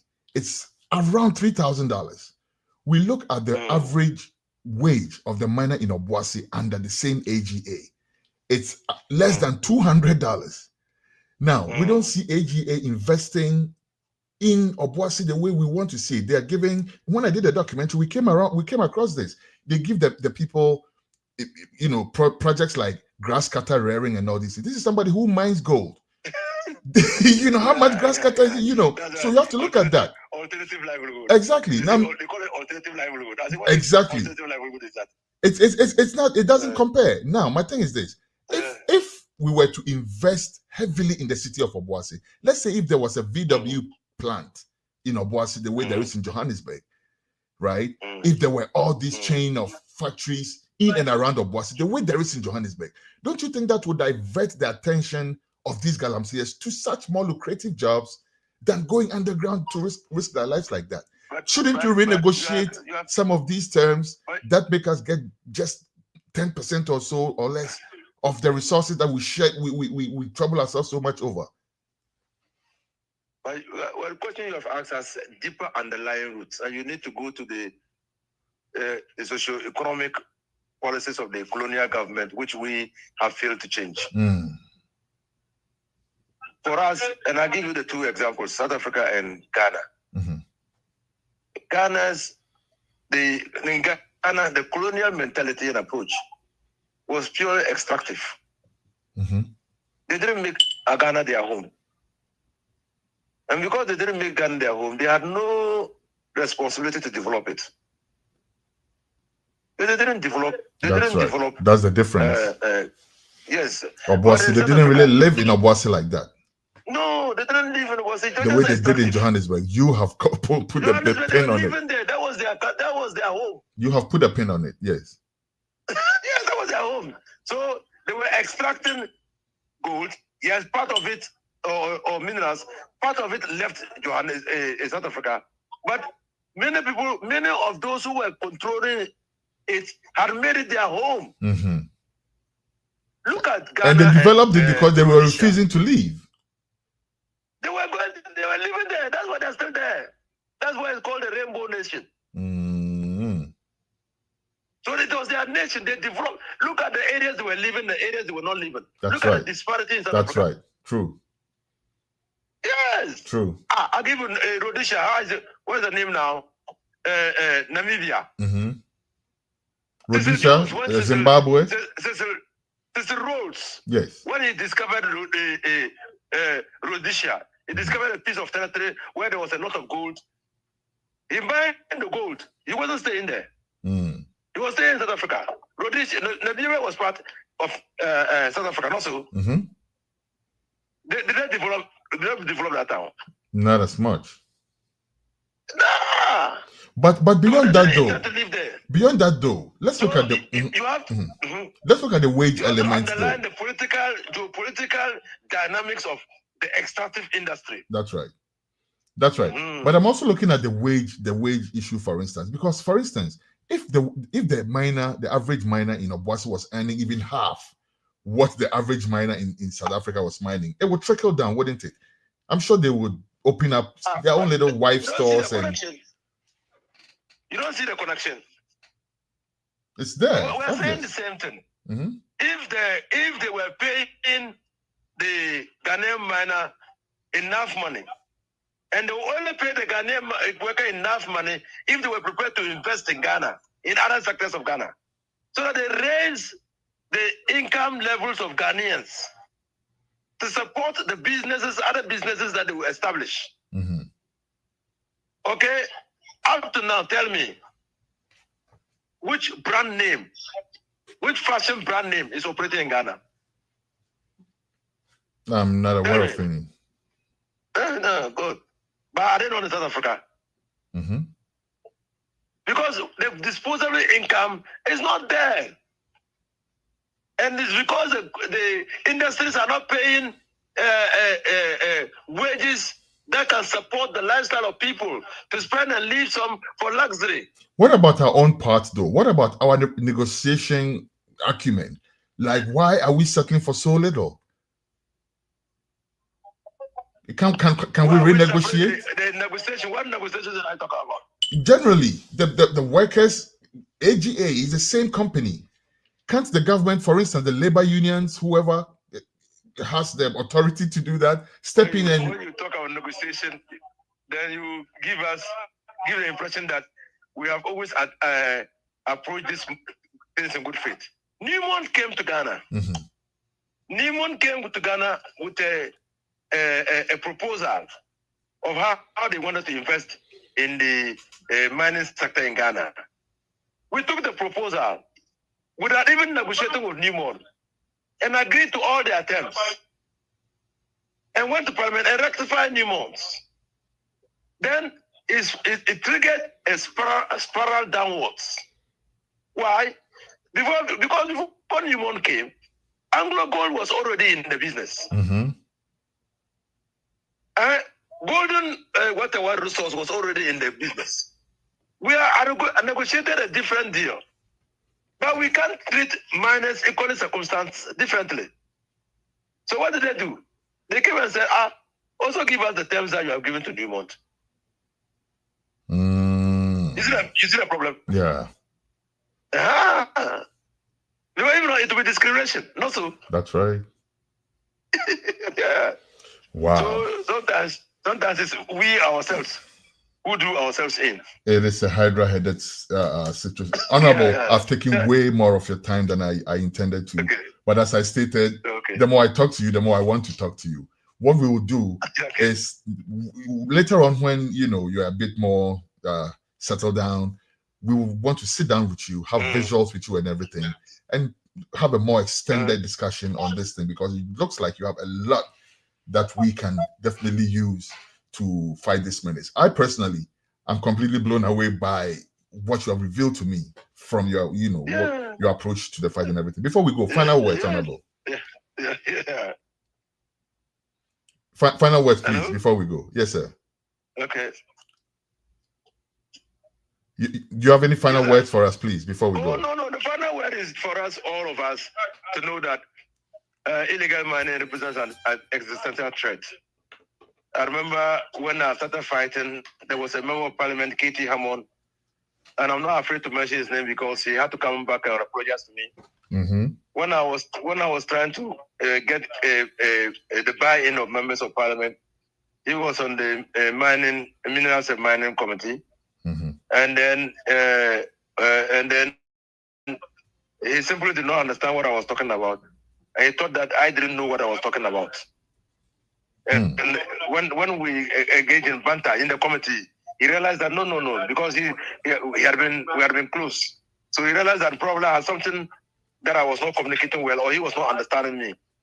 So he called me, he beckoned me, and I left the call and went out. Then I told him what was happening. He said, "Oh, Minya, I thought that Galamsey was what we used to do when it rains. We go to the riverside and use baskets and shovels."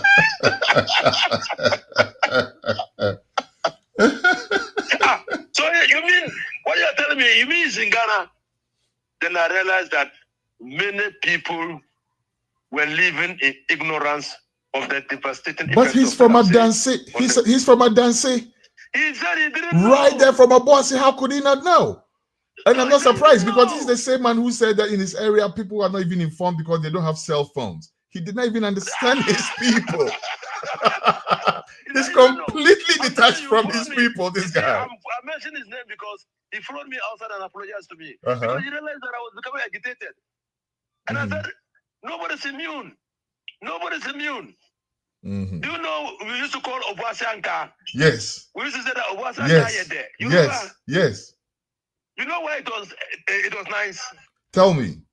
Because chemicals were seeping into the I had an expert say that to us 2 weeks ago. And you are confirming that. And so we used to drink Obuasianka and say, "Oh, Obuasianka is there." We're drinking. Chemicals from where though? From the mining activities? Oh, yeah, from the mining activity. So, my brother, many people live in ignorance of the devastating effect of mining. Many people have not gone to the hospital to see the number of stillbirths that we are recording, the number of deformities that we are recording. Many people don't understand that even though we eat fish, most of the fish is imported, and that we can no longer harvest fish. Our waters are dead. They can't be a source of life for any living organism. They don't see, they have not done natural resource accounting to appreciate what we are losing as a country.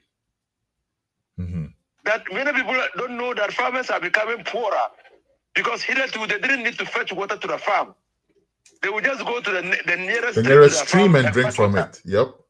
And fetch water to the farm and drink. Try drinking from one of those streams these days. You cannot even get water to. They don't even use the water to spray their farms. So you can imagine, if we say farmers are becoming poorer, can't you understand?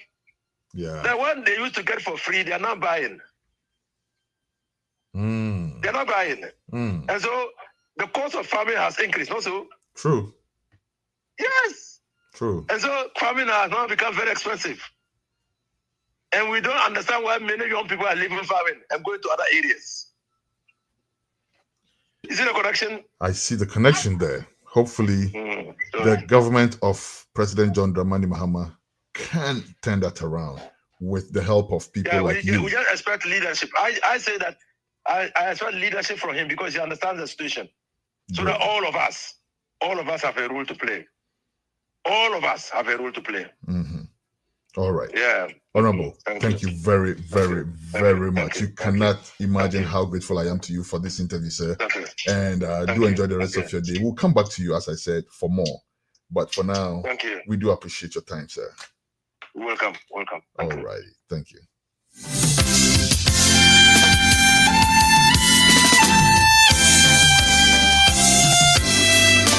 The Honorable Inusah Fuseini, former Minister of Lands and Natural Resources, speaking to us about the fight against Galamsey. In a quick minute or two, we'll be bringing you our reports from our correspondents around Ghana. We do apologize. It makes the show kind of extended right now, but we'll make it quick. And I do want my reporters, correspondents in the green room right now, please.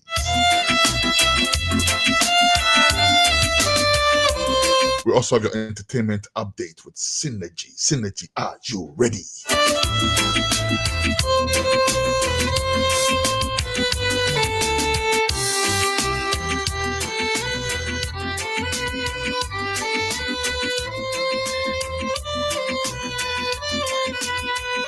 Reporters, correspondents, if you're ready, please, let's get this out of the way quick. At the same time, Synergy, if you're ready, in the green room, please.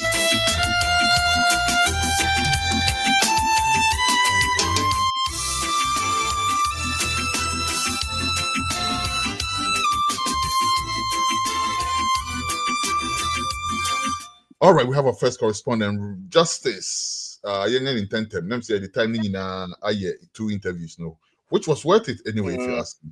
But let's make it quick. Thank you very much. Justice, greetings. I didn't know.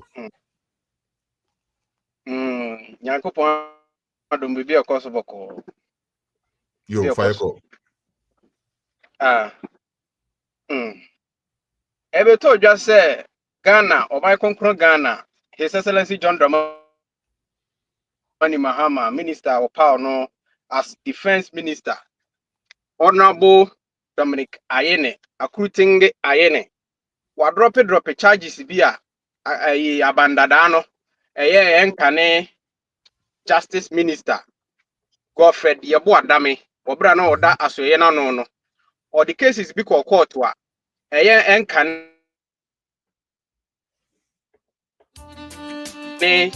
Godfred Yabo Adame, what the court no drop his cases in our charge, drop it. See, Ebekaya, Kesselato Force in our yet for to some for the ma or may current finance minister. The charges be a drop it. Or Casachi will say, into our dropping in and say, and one dance any one more. And no, you bit imagine us so Eddie Abono do in Tino. On a idea and the charges Ninano. What so now what drop here? And our friends so former chairman of the National Democratic Congress. Ufusuampofu, chairman of Ufusuampofu, or no so beto just any leak audio be so elikia. Now, and someone air corona any nyai, and also so court case, and also so a idea defense minister, what drop is that charges, you know. Stephen Opuni, Coco Board, and also sa case in the say what dance in the ho, and also suntino, yeah, no so sa case, you know, ya drop is that charges in na. Yejina Yabekai, Attorney General versus Afuku, or no susu case, you know. Current defense minister, Domini, was our drop his charges in Collins Dauda versus Republic. Collins Dauda, or no so Sagleme housing project, you know, or no so charges in our drop it. Now, in some course, so Brad Dominic Ayene, and in Central Fooding Comona, or this answer me, a two Dratchimudi intra, such yentumi fasa ni pakui enkojina amrano na se newsroom aye ready a omummo sa video no esan se kakum yegino kokonum na Dominic Ayene current defense minister emfa emayen. Okay, newsroom.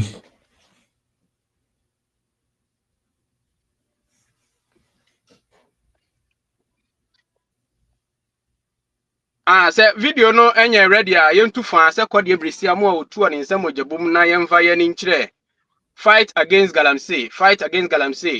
Last week ni erebe tu just say oswafo a ohwe Asante Mantem so Dr. Frank Amwakohene ede nsem bi ne niema bi aba betu dwa wo kwana hodo obefa so a obeko atia gada ense a ye frɛ ne se Galamsey no illegal mining no obeko atia. Na Impunity minister responsible for lands and natural resources. Our Sayem Rashibidwani Edima Omanfua Ewa Elembele. elembele abato mpesua so Honorable Emmanuel Kofibua ọdún nso so akọ de otu okurure na ọbrare nwoma so otumfo se tutu bebi otoso mienu wakọ na himfie ne na akọtwetwe nkọmọ akyerɛ no kwana hodo a ọbɛfa so a ọbɛko atia saa Galamsey yi na wate abadwakuo bi 18 member committee a nipa wada no yɛ Professor Oten Abebio ɔna yɛ chairman of the committee a nipa bi ka ho bi a ɔmo nso so ka saa abadwakuo no ho a ɔmo bɛboa atu saa Galamsey yase na yama chairman of the committee no Professor Oten Abebio yama no 2 weeks ultimatum say onfa reform saa ye Ghana mining sector no omama no na otwe mienu pe onfa reform saa mining sector no na otwe mienu pe chairman of the committee onfa hwe na on strategize na on reform mining sector no na enye no nko na cost abedwakuo no omote ye no nipa a waka ho bi eye Nana Ajimanbedu otoso mienu domahene ono nso so ye member of the committee ena ono nso so board minister responsible for lands and natural resources or board na baso yie pa se wa yade na ehon nso so video no wo hodo ma se newsroom aye ready a omo bebo video na mayen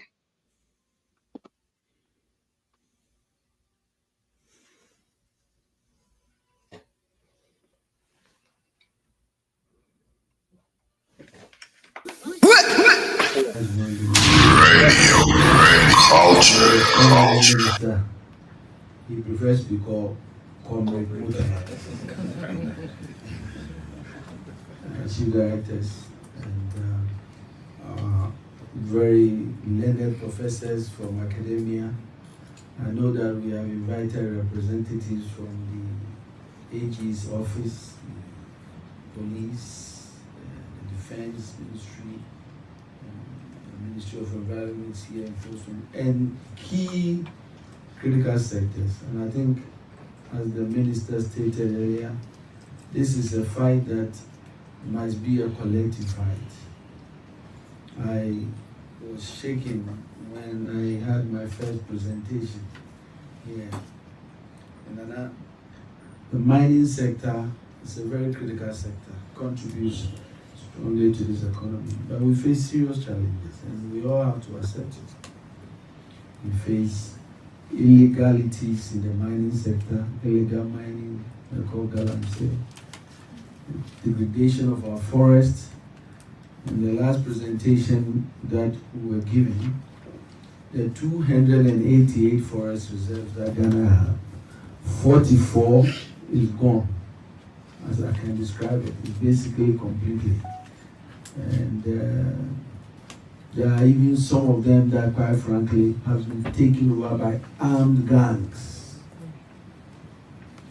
As an independent country, you ask yourself, what happened?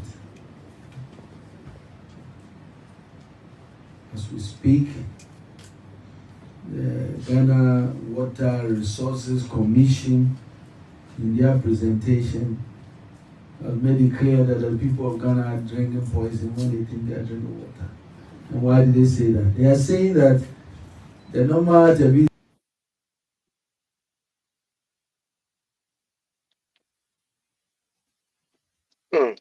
Any ayeti ye yeswafo a ohwe yensase ne mu agudie so Honorable Emmanuel Kofibua ena yete ne nka no na no si ya na domahene ono nso so he is a member of the committee ono nso so board na ba so kire se ekwan o mafa so omode pese omudi si Galamsey no ano kwan no e yade abebo ye pa eno nso so o kire mu se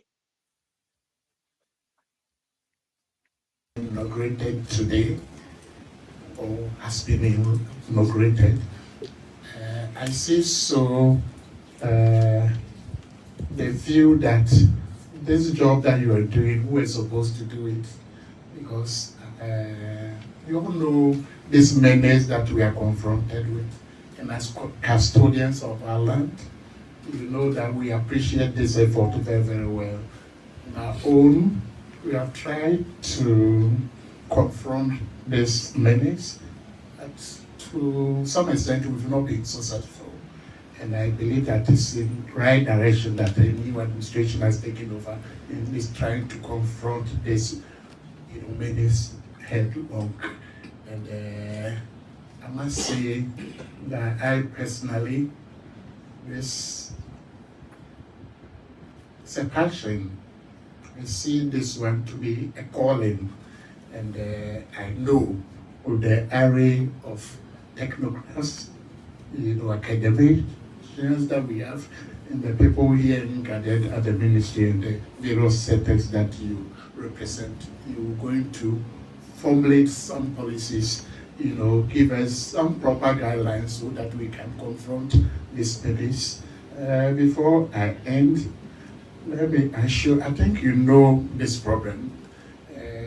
Some of us have fought this situation. We wake up 4 a.m., you'll be there 8 o'clock, you will never see these people because maybe somebody might have given them some information. At times, you struggle to get some few arrested, and even the prosecution becomes a problem. So it's a hydra-headed, problem that we challenge. But there's nothing that Ghanaians come together and they cannot confront. It's a difficult program. But I believe with the array of people here and with the support that we'll be getting from not the two ministers and the ministers that they mentioned, Attorney General and any idea na najima badu a otosu mienu do ma hene no na wabra minister yi ede na ne che kotoko hena hemfie otumfo se tutu abebi otosu mienu otu okurure na obrare nwoma so ahemfie no na nanso bo na no ho ba hye ne bo se ono nso so be na afamu de biara na omo de aboa ako atia saa Galamsey yi na oka kire no se ye wo nkrofo bi wo ho no mo a ye fra omo campaigns a omo ne tu Galamsey no e wo se san nkrofo no na ye hwe omo kira kwa ne akwacheche wo mo rather than say ye be kọ na site ho no omo tete ho no mo a omo kope bibia di no omo e na ye che wo mo wo se ye hwe na campaigns na e wo ho no omo mum na e wo se ye cheche wo mo nti no ensem yi ni afoforo bi na meka bo mu a ene memene ndai asante mantamu me de mama ne bo no mi gina so na me de asi Yeah, that's it. Justice. Wabojuma, thank you very much. The other, that's all we will bring you. Yeah, like I said, the interview is not taking most of our time, so we'll wrap up on the reports for now. Thank you very much, Justice. And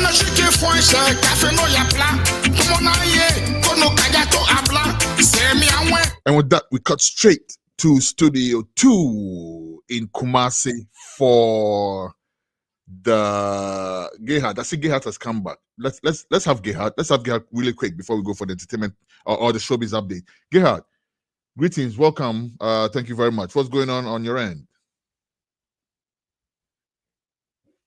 Oh gosh.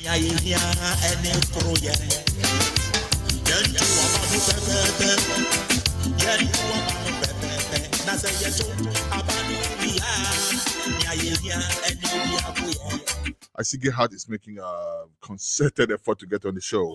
Let's give him a few minutes to see if we can get him so he can give us a report from the upper section of our beloved country, Ghana. If after a few minutes we are not able to get Gerhard, we'll cut straight to showbiz update with the man called Sinna J. Ably seated in Studio 2 in Kumasi, Ghana.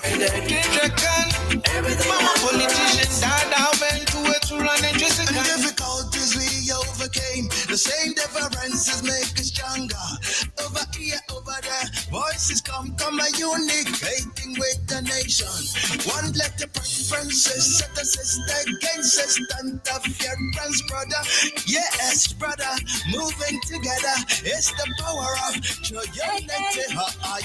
You don't really wanna die at this time. When everybody want to survive, you don't sacrifice all your blood, oh, for who only cares for your tongue.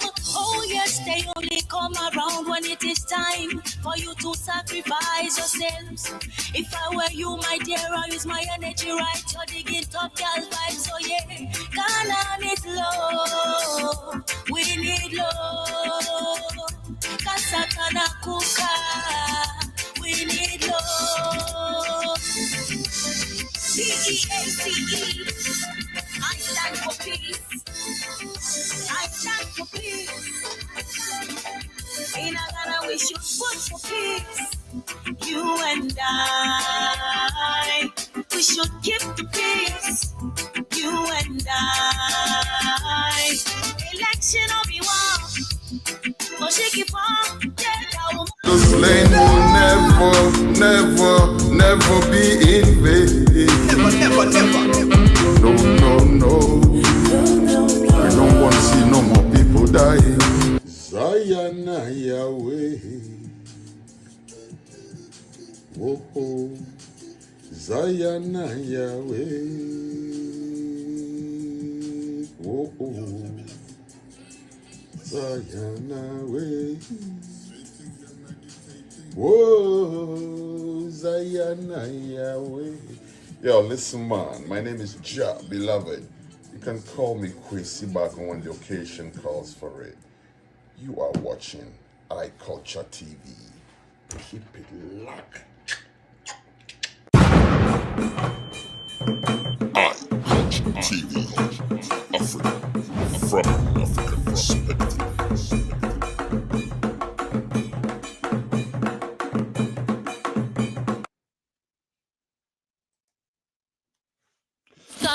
All right.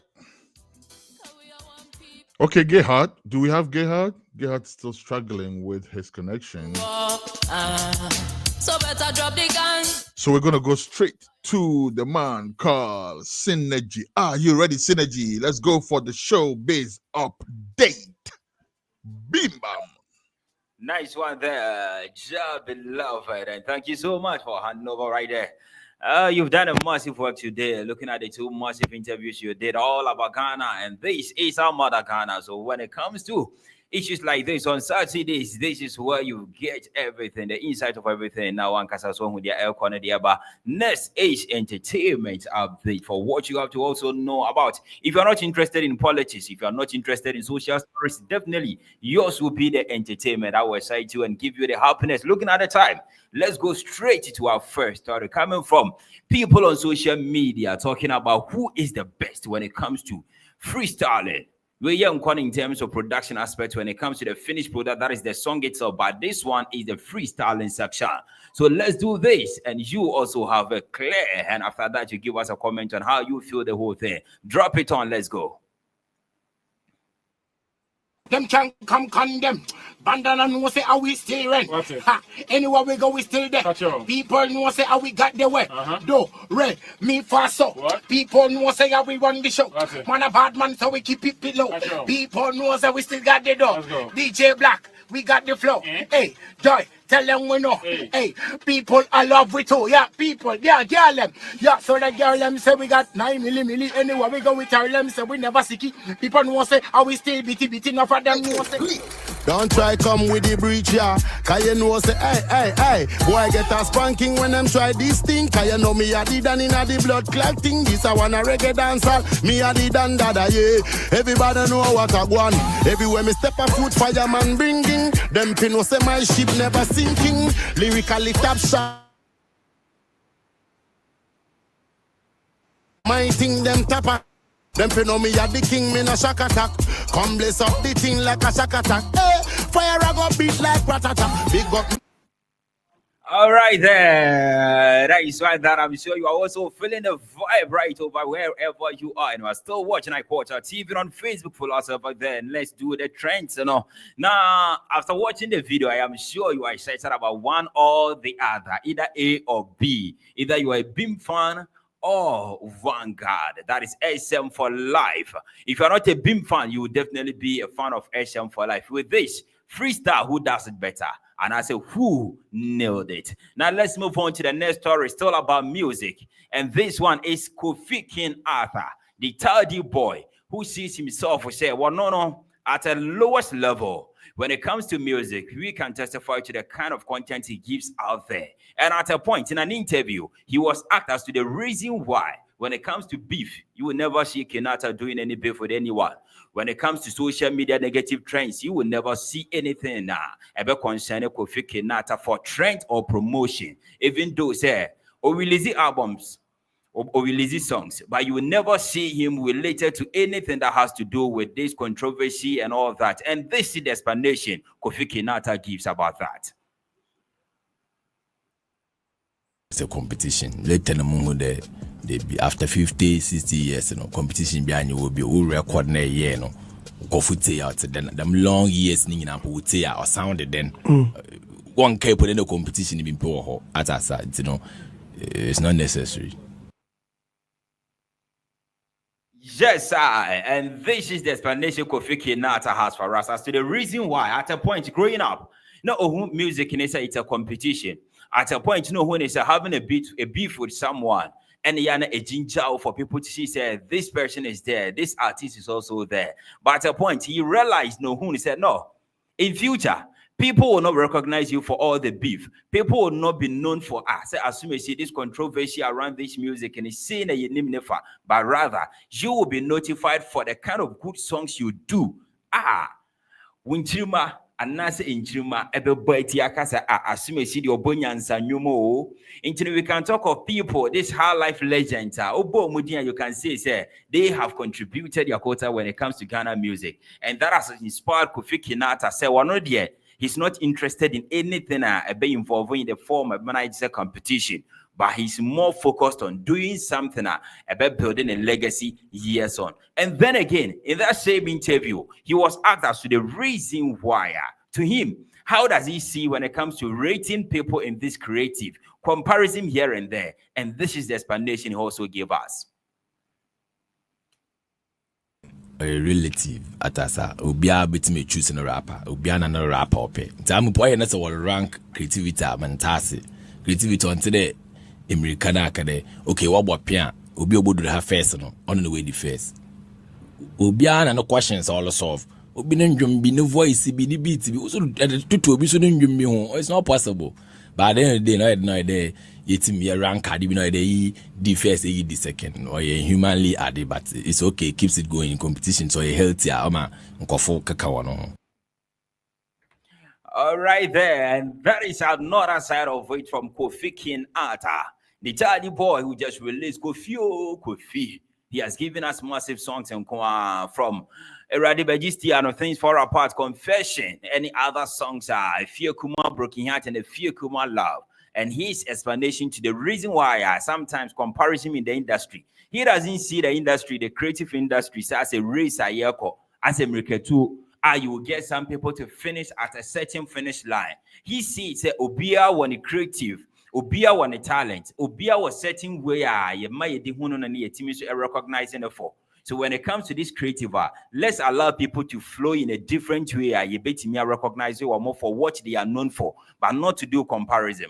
For example, when it comes to rapper, some people see say if you don't rap like Sarkodie, if you don't rap like or more than Sarkodie, we don't see you as a rapper. If you don't do different things, you are more than this person, you will never be recognized. And that is how Kofi Kinata explained the whole thing. Now, finally, to the entertainment and the update with regards to showbiz. Now, the next one is definitely about how you see Ghana and how the law will definitely defend and also prosecute people when it comes to stuff like this. And with that, we are going to watch this particular post from one of our legends on TV, Bella Mundi. Put that post on for me right there. Let's read it together. Now it goes this way.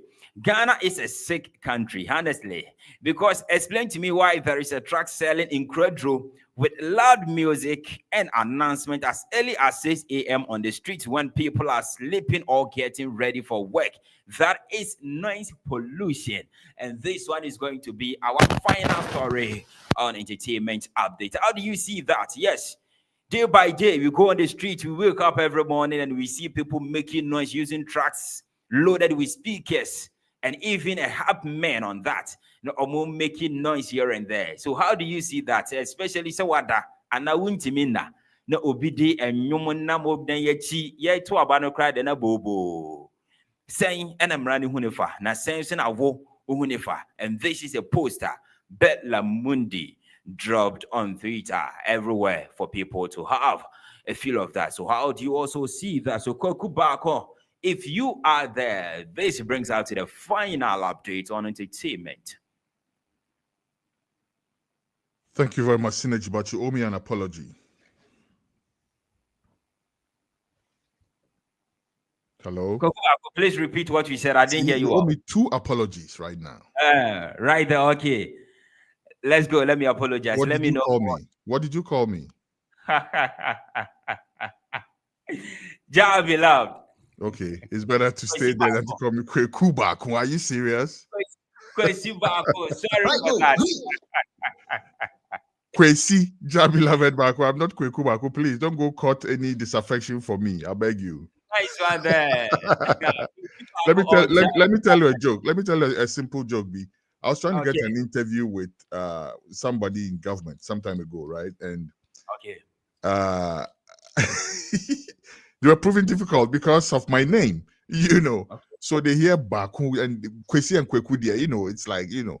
So they don't even know that. So I had such a hard time telling them that I'm not Kweku Baku. I'm not related to him. I've not even met him, you know. Yeah. And you know, I have to deal with that all the time. But coming from in-house, and then another joke. I saw this person on Facebook that became friends with me, right? And so we started chatting. He had the same last name. And I was trying to find out if we were related. So we're chatting back and forth. You know, I don't want to mention the name because she's still my friend on Facebook. But, you know, we're chatting back and forth. And then she asked me about Kweku Baku. And I said, I'm not a very big fan of Kweku Baku, you know. And then she typed back and said, oh, that's my uncle. I said, okay, good night. And I signed out. Right, no, wow. To be honest with you, Kweku Baku is not one of my favorite people. We just happen to bear the same name. I don't know him. I've not met him. Oh. Anyhow, it's okay. It's okay. Yeah, we'll try to grind this. I know the yeah, fun show. But anyhow, thank you very much for delivering a sterling update, showbiz update. Thank you very much. Do you have my freestyle? Do I put a video in there? Well, I didn't know you were going to talk about freestyle. I think I missed the media Facimo.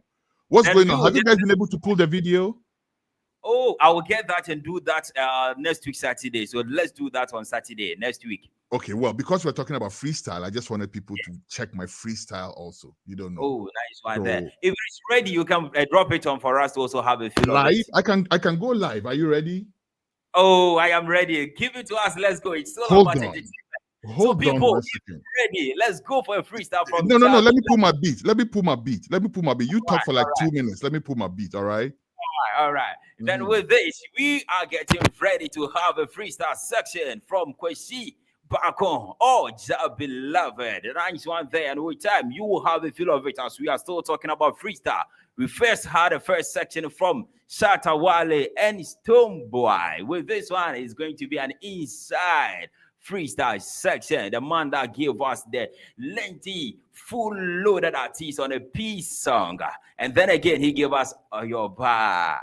Man, watching and one of here. Yesterday was Vars Day, and I'm sure most of you jumped on that song, letting your lovers, your partners feel the way they have to be felt. Nice one there. So with this, as we are getting ready to have that freestyle section from Kwesi Baku or Ja beloved, go on Facebook right now, and that is GH News Now, and on YouTube, HGH News Now, or you can follow us everywhere on social media, iCulture TV. Full loaded, fully packed, and we will get you all the stories right there. We also had our reporters, Justice, also the Nadia Betumu Edemaya. But with this one, it's still on entertainment update, getting ready from Kwesi Baku. Now, before we start the freestyle section, the post that we just read from Bella Mundi, how do you also see that? How do you also see it? So, Behu and Crawford now, or Mote track Muna and Yom Echagu making noise. In context, yes, freestyle session is ready from Ja beloved. So, people, are you ready from USA, Ghana to the worldwide? This is Baku. Roll it on. Let's go. Are you ready?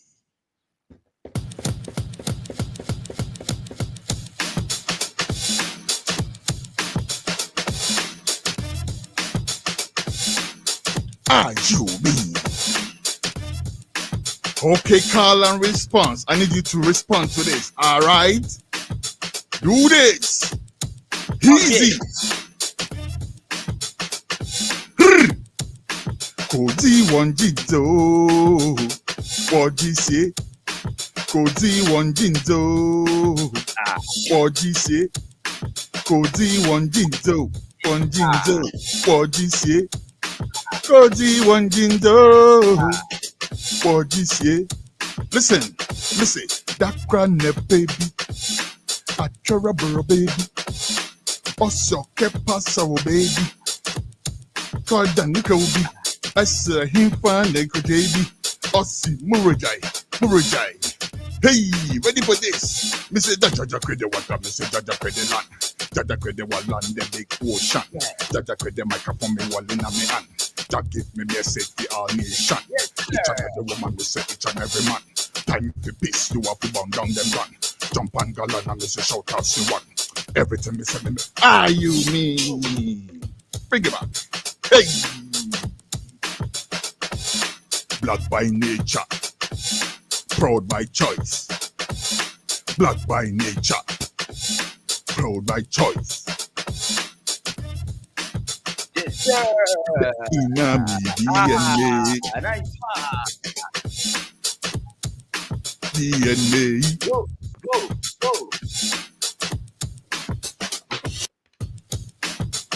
Synergy.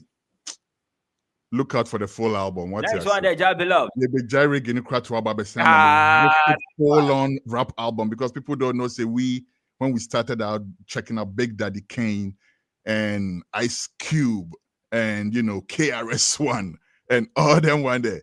Now, if people watch I say we started from a hip hop background, but right now through the mercies of His Majesty, it's reggae music. I think the wale.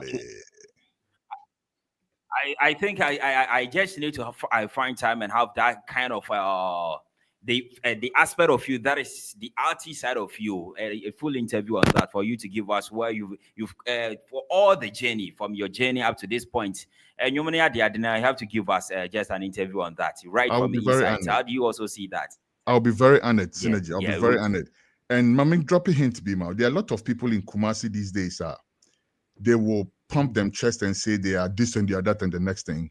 When we sit down to talk, you realize that a lot of these people have passed through my tutelage. I'll just leave it at that until we sit down to talk. What else here?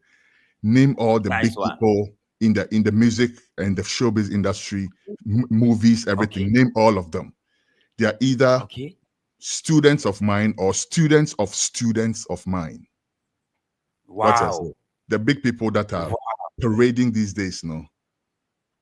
They are students of mine or students of mine. But we'll talk about that at the appropriate time, Synergy. You understand? Wow. Wow. Legendary to be precise. Because I just saw a picture of you way back 2015, New York.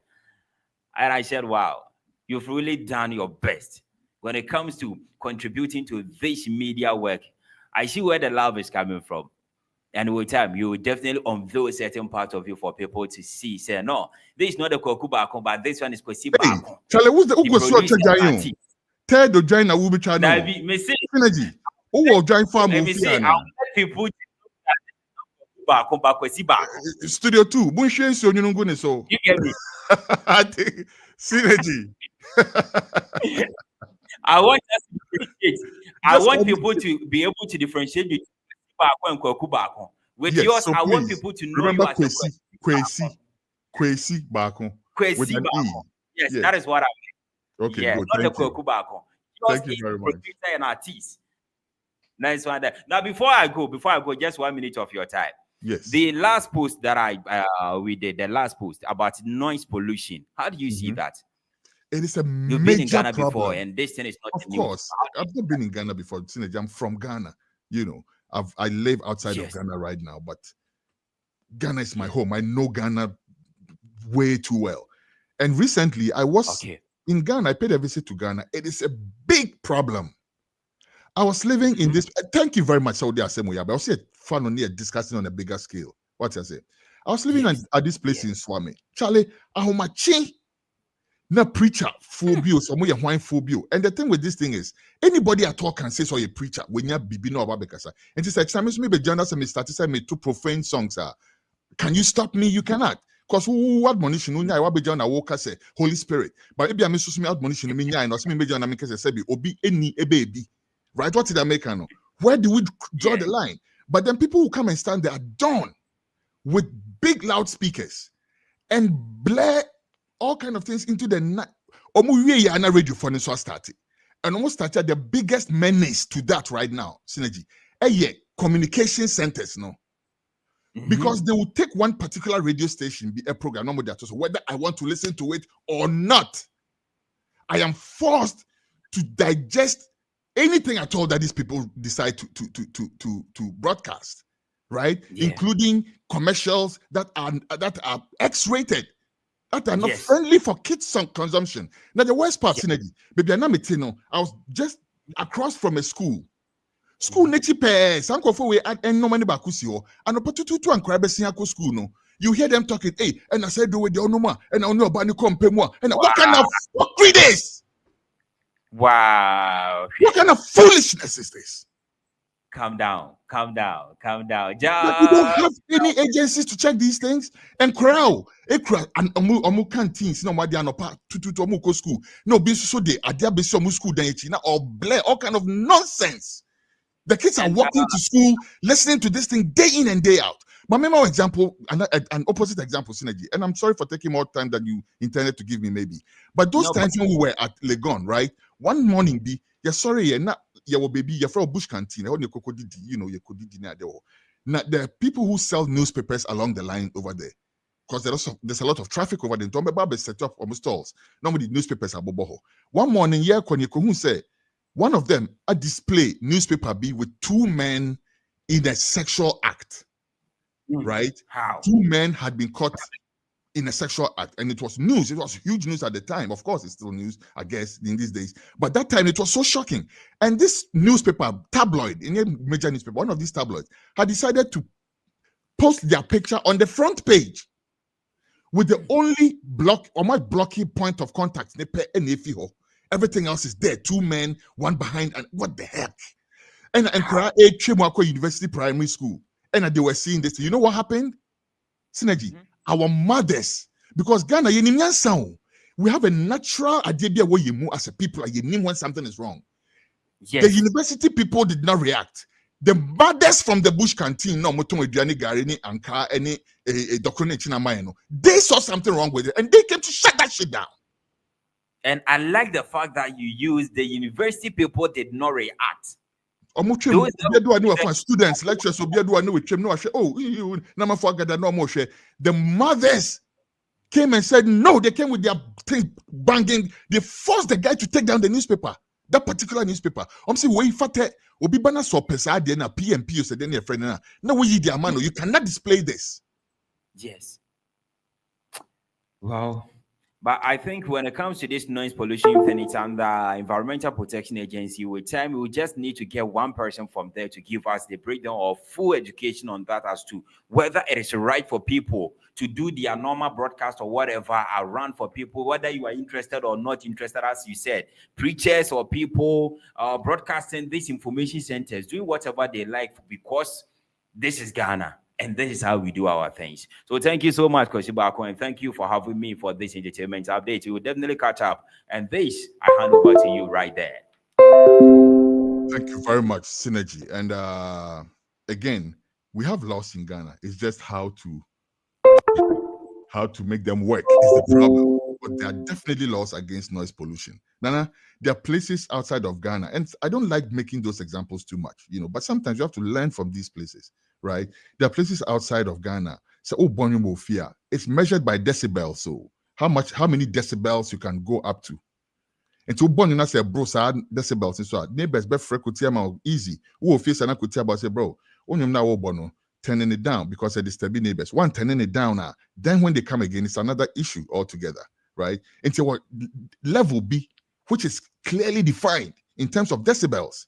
And to say Ghana, one notice Ghana, you hear it down the block. And this is our approach. Unless it's a block party, not the whole entire block. It's a blocker. It's just from one junction to the other junction. Decide okay, yeah, block party. Now for loud we say, you call me Facebook page, I'll be Big Daddy Kane, rapping at such a event, right? And say no, dear, it's allowed because it'll be a hobiano. Involved. It's a decibels because saying you enjoy your decibels, abi. But say unkwa show fear your party. No sir. Into watch that parties are more since I'm a bar well, not all of them, but most of them over no noise near ebia or in Bluetooth and a check on how they're born in the background and people are talking and people are doing everything. People don't really even dance too much like that at these parties. Like it's more music, But notably, back in the Bronx, it's summertime, but not so Nigeria for a year party. Ghana for a year party and a young to be honest with you. Spanish for no car dead. Or no, no, the speaker and see bicycle so. No, chino blade ba. It's I don't know what if you know why, but I know say the noise that was such an area can accommodate that type of thing. But not say no, we benya koti quick. And it's a good idea. So this is how issue about. For Ghana here, some of us even do that in our rooms. So your tenant, no, if you need the but you are in your room thinking as to how to get something. Then someone will just open loudspeakers. No boom for you to feel say I have a better bass speakers. I'm very notorious for that. I'm very, very notorious for that. Like I say, when I started my national service, my first alawa made it to tape bisa. Me feel it didn't see you. Me feel oh, how can I? Me to tape bisa and I me talk cassettes, those time cassettes. And I me talk culture cassette. And I me talk me to a few cassettes, me talk. Those times the cassette me talk even Daughters of Glorious Jesus because my mother loved their music at the time, Now me ba now will be a woman so me first sick me am Tommy am tape with who wait me aka be acha me am tape. Nobody will listen to that. Me bomo Kai me bomo na next door neighbor na ba no ba catch him say oh I dey won turning it down kaka dem turning it down. In about 4 hours time na you be hit me culture think a little must say biem no sounds must say be permit. It's a honey dem very notorious, But I see this year there. You say it's annoying to be honest with you. Like it's very annoying. Now green room someone dropping me freestyle video. No, I'm gonna say them. It is ready. So we are going to drop it on. So just wrap it up. So what you say?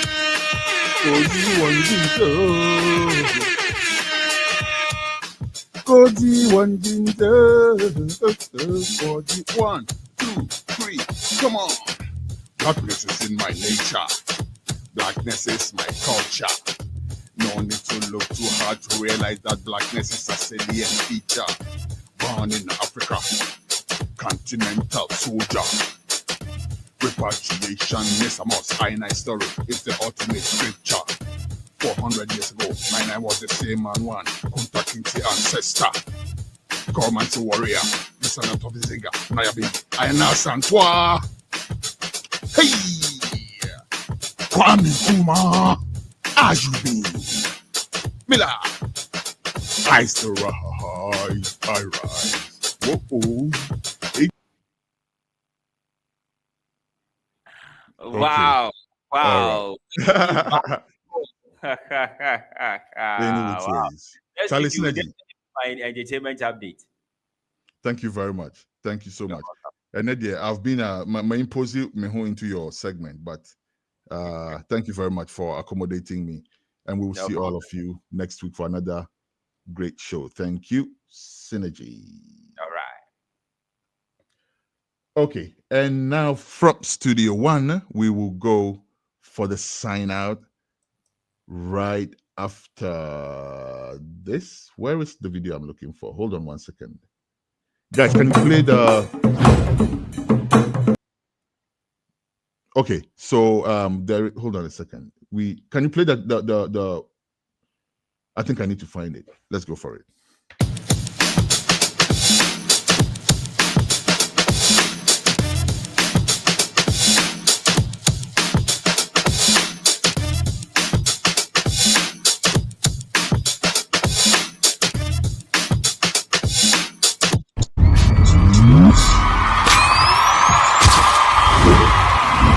There is time come again for the biggest Roots Reggae Festival in Africa, the Kuchoko Roots Festival 2025, all the way from Kingston, Jamaica, for the very first time in Ghana, performing live Culture featuring Kenyatta Hill, son of the legend Joseph Hill.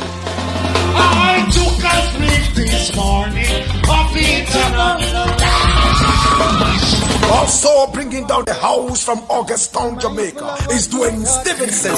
So now I beg and plead, I'm on my bending knees. Godfather, you rescue me. Alongside the legendary reggae gospel singer George Nooks from Kingston, Jamaica. That God is standing by. Kingston meets Accra for a highly spiritual tango in a Kuchoko style. Oh my God, all hell will break loose and Satan will be taken hostage. This is Kuchoko Roots Festival 2025, and from Ghana, welcome your roots master, the Kuchoko legend, Black Rasta with the herbalist band. Rastaman don't go in a barber shop.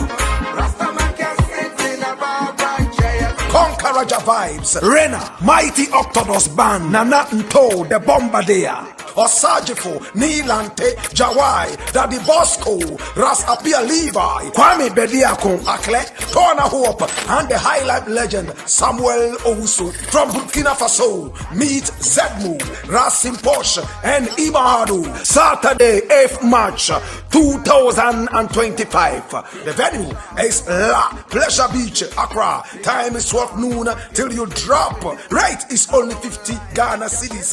And as usual, there will be free cocoa, kulkuli, kose, and masa to break your fast and to put you in the spiritual mood for Kuchoko Bam. And for more information, you contact 0244 499 461. Media partners TV3, Onia TV, Onia FM, 3FM, Connect FM, Akuma FM, Black Empire Media, Prekesa Media.